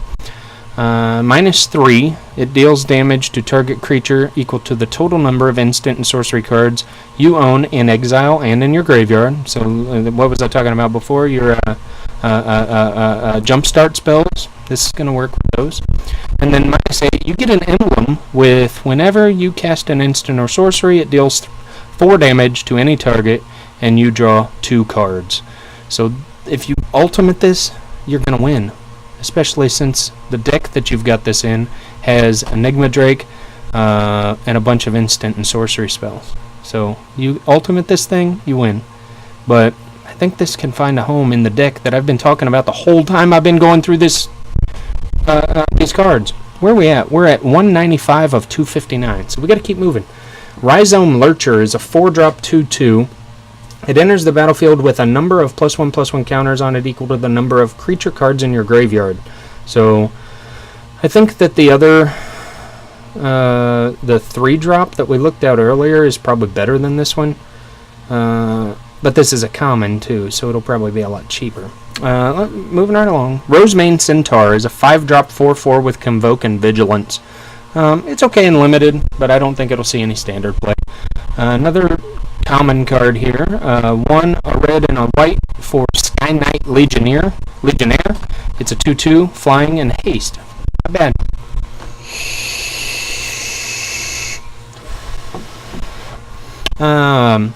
And another, these are all commons in this row, that's fun. Sonic Assault is 1, a blue and a red, tap target creature, and Sonic Assault deals 2 damage to that creature's controller, and it has Jumpstart. So a little bit expensive for what you're doing, I think. But if you somehow got sucked in while you were drafting to a instant and sorcery archetype, then maybe Sonic Assault you would pick up. But it's very specific. There's other cards in like a constructed format that are going to be way better than this. So very specific times that you might want to use that. Sumala Woodshaper is a 4-drop 2/1. When it enters the battlefield, you look at the top 4 cards of your library and reveal a creature or enchantment from among them, put it into your hand, and put the rest on the bottom of your library in a random order. 4-drop 2/1? No, you don't use that ever. Swarm Guildmage is the Golgari Bear, so it's a 2-drop 2/2, black and a green. And then you can pay 5, a black and 4 others. Creatures you control get +1/+0, gain menace until end of turn.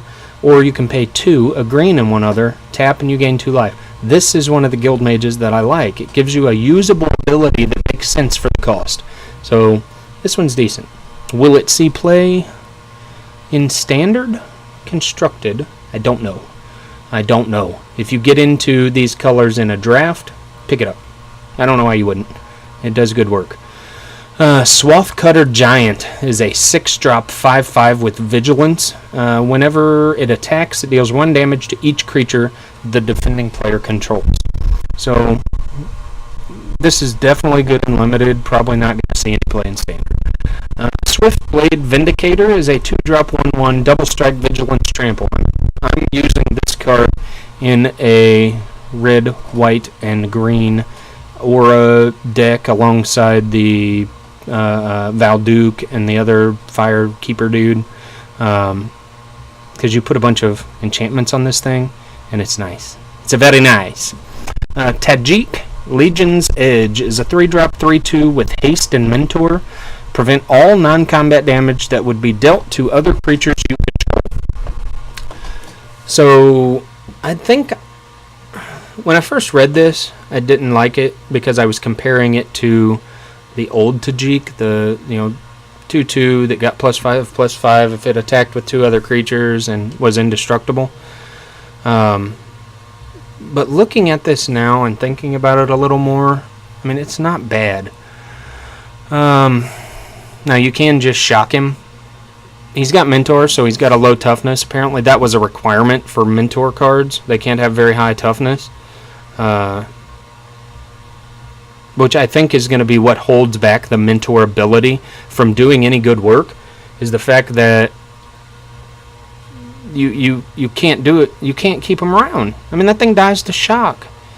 It's a 3-drop 3/2 with Haste and Mentor that prevents all combat damage to other creatures you control, and then you can give it first strike. I mean, all that's good, but it's only 2 toughness, so it just dies easy. I don't know. Find a way to use it. Tajik is a good card. He's a good part of the history of Magic. This is boo-boo.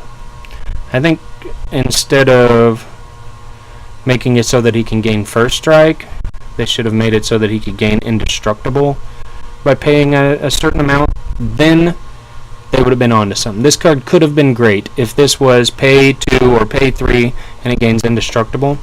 Maybe even make it cost 1 more. Whatever you want to do, just don't make it suck. This sucks. It just dies to shock instantly. Boom. 1 mana, this is dead. Instant speed. So, I don't like it. Thief of Sanity, I do like. It's a 3-drop 2/2. Dies to shock. 3-drop. See, I don't like this one because it dies to shock, but I like this one, even though it dies to shock too for the same mana cost. Explain that. Well, this is a legendary that's supposed to be a big part of the lore and history of Magic the Gathering, and the Thief of Sanity is just something that does fun combat tricks. So flying, whenever it deals combat damage to a player, you look at the top 3 cards of that player's library, exile 1 of them, and then you can cast that spell for as long as it remains face down, and you can use any mana to cast that spell. So somebody else was reviewing this card, or looking at this card yesterday when I was watching somebody else's video, and they said, well, it only lasts until the Thief of Sanity dies. That's not true. This is just like Mother Flipper Gonti. This is just like Gonti, Lord of Luxury. Once that card is exiled face down, you can cast that for the rest of the game no matter what happens to Thief of Sanity. So you get this in just a couple times and start stealing your opponent's cards. That's super fun to do. And the cards that you don't take out of those top 3 that you look at go in they go into the graveyard instead of on the bottom of the library like Gonti did. So this is a really cool ability that I want to try and exploit. Probably won't see any play in standard. It might find its way into some limited decks if you can find it. It is a rare, but if you end up in Dimir, then maybe this is worth picking up. So I like this card a lot. Thought Erasure is a 2-drop sorcery. Target opponent reveals their hand. You choose a non-land card from it, and that player discards that card. Surveil 1. Pretty basic. 1,000-Year Storm is a cool enchantment that's too expensive for what it does. It's a 6-drop, 4, a blue, and a red. Whenever you cast an instant or sorcery, copy it for each other instant and sorcery you've cast. Before it this turn, you may choose new targets for the copies. So I have seen some other cards in the set that make it so that 1,000-Year Storm may be possible to use.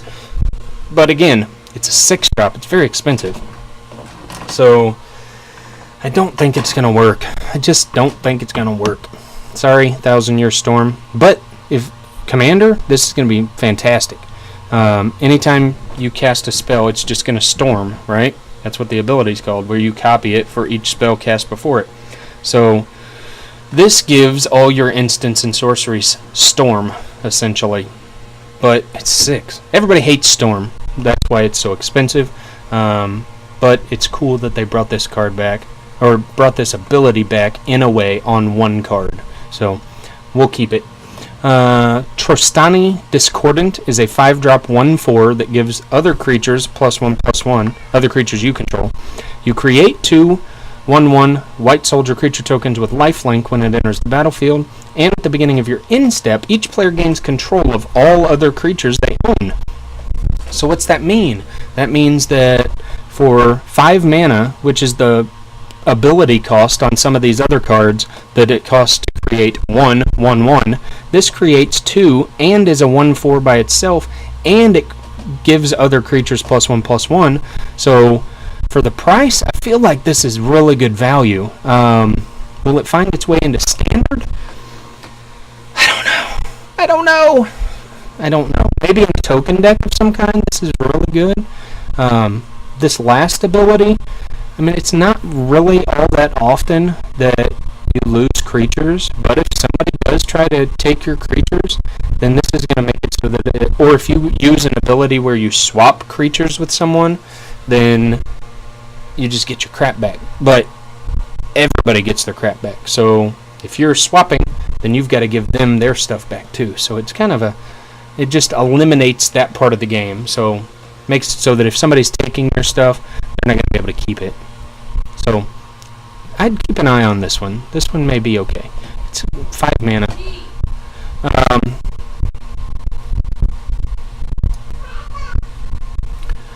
So that's okay. Keep an eye on it. True Fire Captain is the Boros 4-drop that is 2 red, 2 white for a 4/3 with Mentor. Whenever it is dealt damage, it deals that much damage to target player. So this is very similar to Boros the Reckoner. He was a 3/3. I don't remember what he cost to cast, but this is okay. Finally, something that's not a 1 or 2 toughness with Mentor, and it's got good power. This, I think, is going to be a staple in any kind of Mentor deck at all. I think this is probably my favorite, or at least, I don't know if it's the best, but it's definitely my favorite Mentor card of the lot. So watch out for this one. And it's an uncommon. Undercity Uprising. We saw this art a while back, and everybody was speculating on what it was going to be used for. So now we know it's on a common. Some of the best art in the set is on a common sorcery. Man, make this an instant. If you're going to waste this good art, make it an instant, make it an uncommon or even a rare, whatever. 4-drop, 2, a black and a green. Creatures you control gain death touch until end of turn, then target creature you control fights target creature you don't control. So I think, honestly, if you're going to use this good of artwork, you make this a instant rare, and you're onto something. You're good to go. But as a sorcery, a 4-drop sorcery, I know that this would pair well with Vraska, because of her ultimate ability, but just by itself, whatever. Underrealm Lich. I know I've talked about this in one of our past videos. This is a fun card. I like it. It's a 5-drop, 3, a black and a green for a 4/3. If you would draw a card, instead look at the top 3 cards of your library, put 1 in your hand, the rest in your graveyard. Pay 4, it gains indestructible until end of turn, and you tap it. So you can keep it alive. It's got a way to protect itself. It's got a way to feed the graveyard for your undergrowth abilities, and it allows you to really get through your deck. This is one of my favorite cards in the set too. Underrealm Lich. It is a mythic though. Unmoored Ego is essentially Lost Legacy. You choose a card name and you search your opponent's graveyard, hand, and library for up to 4 of those cards and exile them. They shuffle their crap. So this is okay. We like this. This is a good sideboard card if you need it against Turbo Fog or whatever the case may be. Vraska Golgari Queen is a 4-drop planeswalker. 2, a black and a green. Comes in with 4 loyalty. You can +2 to, and you may sacrifice another permanent. If you do, gain a life, draw a card. So this is going to work really well alongside some tokens that you might have out there. I'm thinking black-green saprolings, maybe? -3, you destroy target non-land permanent with converted mana cost 3 or less. And you can, the ultimate is where this thing really is going to shine. You get an emblem with, whenever a creature you control deals combat damage to a player, that player loses the game. So you put Death Touch, Trample on some creatures in that. I mean, this is the right color combination to do that. And bada bing, bada boom, you got a win condition. So, good planeswalker. I don't know if it's going to find its way into standard or not, but I still think it's a good planeswalker. We Dragonauts is a 1, a blue, and a red, flying 1/3. Whenever you cast an instant or sorcery, you get +2, +0 until end of turn. Not bad.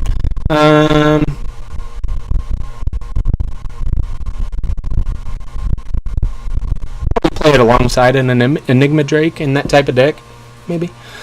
World Soul Colossus is a white, a green, and X. It enters the battlefield with X/1/1 counters on it, and it has Convoke, so it can be pretty big. Fresh Face Recruit has first strike as long as it's your turn. It's a 2-drop, 2/1. Piston Fist Cyclops. I know some people have seen this guy. He's a 3-drop, 4/3 with Defender, and as long as you've cast an instant or sorcery this turn, it can attack as though it didn't have Defender. So that's a good spell. I like that. Pitiless Gorgon is a 3-drop 2/2 with Death Touch. Vernati Shieldmate is a 2-drop 2/2 with Vigilance. And Whisper Agent is a 3-drop 3/2 with Flash. And when it enters the battlefield, you surveil 1. Alright, we are moving right along here. We've got Assure and a Symbol. Assure is a 2-drop instant. Put a +1/+1 counter on target creature. That creature gains indestructible until end of turn. And a Symbol is a 6-drop instant where you create 3 2/2 Elf Knight creature tokens with Vigilance. Connive and Concoct. Connive is a 4-drop sorcery. Gain control of target creature with power 2 or less. And Concoct is a 5-drop sorcery. Surveil 3, then return a creature card from your graveyard to the battlefield. So I don't know if I said this or not, but on these are called hybrid mana. So if you're new to the game or haven't seen these before, you can use either white or green to cast this. So you could cast it with 2 whites, 2 greens, or a white and a green. Same with the rest of these two and these creatures up here that I blew through real fast because none of them are very impressive. But I like Concoct. I like the Concoct side of this card. Surveil 3, then return a card from the graveyard to the battlefield. That's good. I like that. Discovery and Dispersal. Discovery is a 2-drop sorcery. Surveil 2, then draw a card. Dispersal is a 5-drop instant.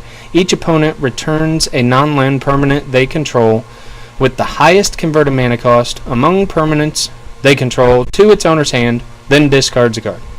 So, and another thing about these split cards like this is you can cast one side or the other or both, but you have to have the mana to cast whatever you're doing. So if you want to cast this and this at the same time, you can. I don't know how that works with 2 sorceries, whether they just both go on the stack at the same time, or if it's different for those. Rules to look up. Next we've got Expansion and Explosion. Expansion is a 2-drop instant. Copy target instant or sorcery spell with converted mana cost 4 or less, and you can choose new targets. Explosion is 2 reds, 2 blues, and X, and it deals X damage to any target. And that target player draws X cards. So you can do big damage and draw a lot of cards with that if you've got the mana. Find and Finality. Find is a 2-drop sorcery. Return up to 2 target creature cards from your graveyard to your hand. And Finality is a 6-drop sorcery. You may put 2 +1/+1 counters on a creature you control. Then all creatures get -4/-4 until end of turn. So that's fun. Alright.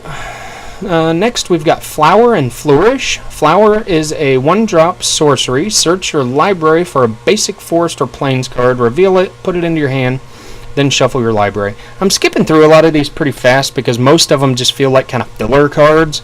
But there's good places for some of these. Next we've got Flourish, is a 6-drop sorcery. Creatures you control get +2/+2 until end of turn. For the cost, this is Gerbachi. There's way better places to spend that mana. Integrity and Intervention. Integrity is a 1-drop instant. Target creature gets +2/+2 until end of turn. Intervention is a 4-drop instant. It deals 3 damage to any target and you gain 3 life. See, that's much better mana spent.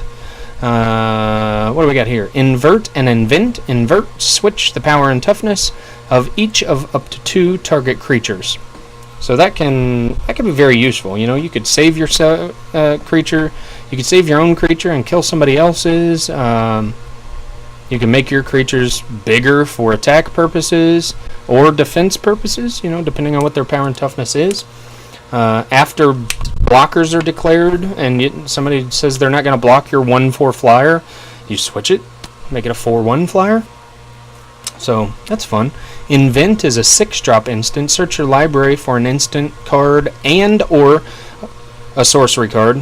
Reveal them, put them into your hand, and shuffle your library. So that's good way to help refill your hand. It is at instant speed, so you can do that at the end of a turn if you need to. Not bad. Response and Resurgence. Response is a 2-drop instant. Deals 5 damage to target attacking or blocking creature. And Resurgence is a 5-drop sorcery. Creatures you control gain first strike and vigilance until end of turn. After this main phase, there's an additional combat phase followed by an additional main phase. So that's good. For 5 mana, you're getting first strike and vigilance until end of turn, plus an extra combat phase. Whereas up here, you spent 6 mana to get +2/+2. So that seems good. Now that is a rare in comparison to an uncommon, but that seems really good. Status and Statue. Status is a 1-drop. Target creature gets +1/+1 and gains Death Touch until end of turn. And Statue is a 4-drop. Destroy target artifact, creature, or enchantment. So this is definitely a good limited card. I think there's places for all this. Just depends on what kind of deck you're building and what kind of format you're playing in. These are going to fill in your deck. Not necessarily going to be something to build around. I'm going to skip through some of these pretty quick, like the Boros, all the lockets. You know, all the lockets are the same. You can tap to add one color or the other from that guild. So Boros will give you red and white, and you can pay for tap and sack to draw 2 cards. They're all the same. We're going to skip the rest of them.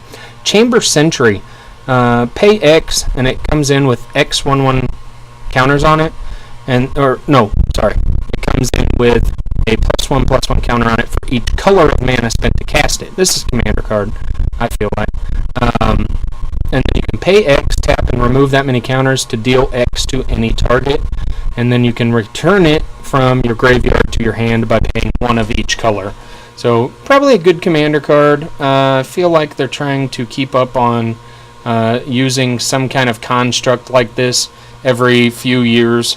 They had Hangerback Walker, then they had Walking Ballista, now they have Chamber Sentry that's kind of doing the same or similar. You know, this is this rotation's version of those cards. It's fine. Chromatic Lantern's back. 3-drop artifact you can tap for any color of mana, and it allows the lands you control to tap for any color of mana. Cool. Skip the Dimir Locket. Gatekeeper Gargoyle is a 6-drop 3/3 flyer. When it enters the battlefield with a 1/1 counter on it for each gate you control. So if you're using gates, if you find a way to use those, pound this bad boy in there. It'll be worth it probably. Or like Commander. I know there's a Gate Commander deck out there. This is probably going in there instantly. So fun stuff there. Glaive of the Guild Pack is a 2-drop equipment. Equipped creature gets +1/+0 for each gate you control, and it has Vigilance and Menace. Equips for 3. Not bad. If it weren't so dependent on the gates, this would be really good. But since the gates are all tapped lands, I just don't see it being used. We're going to skip over these lockets. They're the same as the other ones. Rampaging Monument is a 4-drop, 0/0 with trample. It enters the battlefield with 3 +1/+1 counters, and whenever you cast a multicolor spell, you put another 1/1 counter on it. So this thing could get really big really fast in a multicolor deck. Commander, this is a good commander card too. So we got a good bunch of cards. We got stuff that's good in standard, we got stuff that's good in limited, we got stuff that's good in commander. I don't know about modern. I don't play modern or legacy or anything like that. I don't know if any of these are good for those formats, but man, I really like this set. Selesnya Locket, we're going to skip. Silent Dart is a 1-drop artifact. Pay 4, tap it, it deals 3 damage to target creature. This is not bad. You can use it over and over and over and over. So that's nice. It's not a shock because you can reuse it. So 4 seemed high at first, but when I thought about the fact that it's an artifact and you can use it every turn, and if you can find a way to untap an artifact, you can use it multiple times, it's probably okay. Wand of Vertebrae is a 1-drop artifact. You can tap and mill yourself 1, or you can pay 2 and tap and exile it to shuffle up to 5 cards from your graveyard into your library. This is just going to help fuel the undergrowth. I think that's what this whole the whole card is all for. It's just to fuel the undergrowth ability. Boros Guildgate has 2 different arts here. All these Guildgates we're going to skip through. They tap for 1 color or the other, come in, they enter the battlefield tap. But we'll look at the art here. We'll pick our favorite art of the 2. I think I like this one. It's pretty cool. Dimir, we got this and this. I think I like this one. It's got the little Dimir symbol in the back there. Nice. Gateway Plaza enters the battlefield tapped. When it enters the battlefield, sacrifice it unless you pay 1. Tap, add 1 mana of any color. So there's a gate that is not just a standard double land, right? Maybe you find a way to use that with some of those other cards that are dependent on gates. Golgari, I think I like this one right here. This is really good shading. The way they lit up this hallway down through here and on the floor. I like that. Guildmage's Forum is a land. Tap and add a colorless. Pay 1, tap and add in 1 of any color. And if it's spent to cast a multicolored spell, creature spell, that creature enters the battlefield with an additional counter. So that's cool. Is it Guildgate? Man, I like both of these. This one's badass, though. Look at the lightning coming off here. Whoa, that's my favorite art in the whole set. Oh, yeah. Undergrown Tomb. Look at this. Shock lands are back. If you didn't know already, if I'm the first one showing you this set, and I just blew your freaking mind by telling you shock lands were back, you're welcome. Overgrown Tomb enters the battlefield. You may pay 2 life. If you do, if you don't, it enters tapped. So everybody's been clamoring, wanting the shock lands back. Now we got them. Overgrown Tomb, Sacred Foundry, Selesnya Guildgate. That's not a freaking shock land. I think I like this one. The Selesnya lands are boo-boo. And then we got the rest of the shock lands here. Steam Vents. I love the art on this too. Temple Garden and Watery Grave. That's it. That's the whole set. That's every card in the set. All 259 cards. If you stuck it out through the whole thing, thank you. I appreciate it. Hopefully you learned something. Hopefully you found some cards you like. This is my favorite art in the set right here. Is it Guildgate?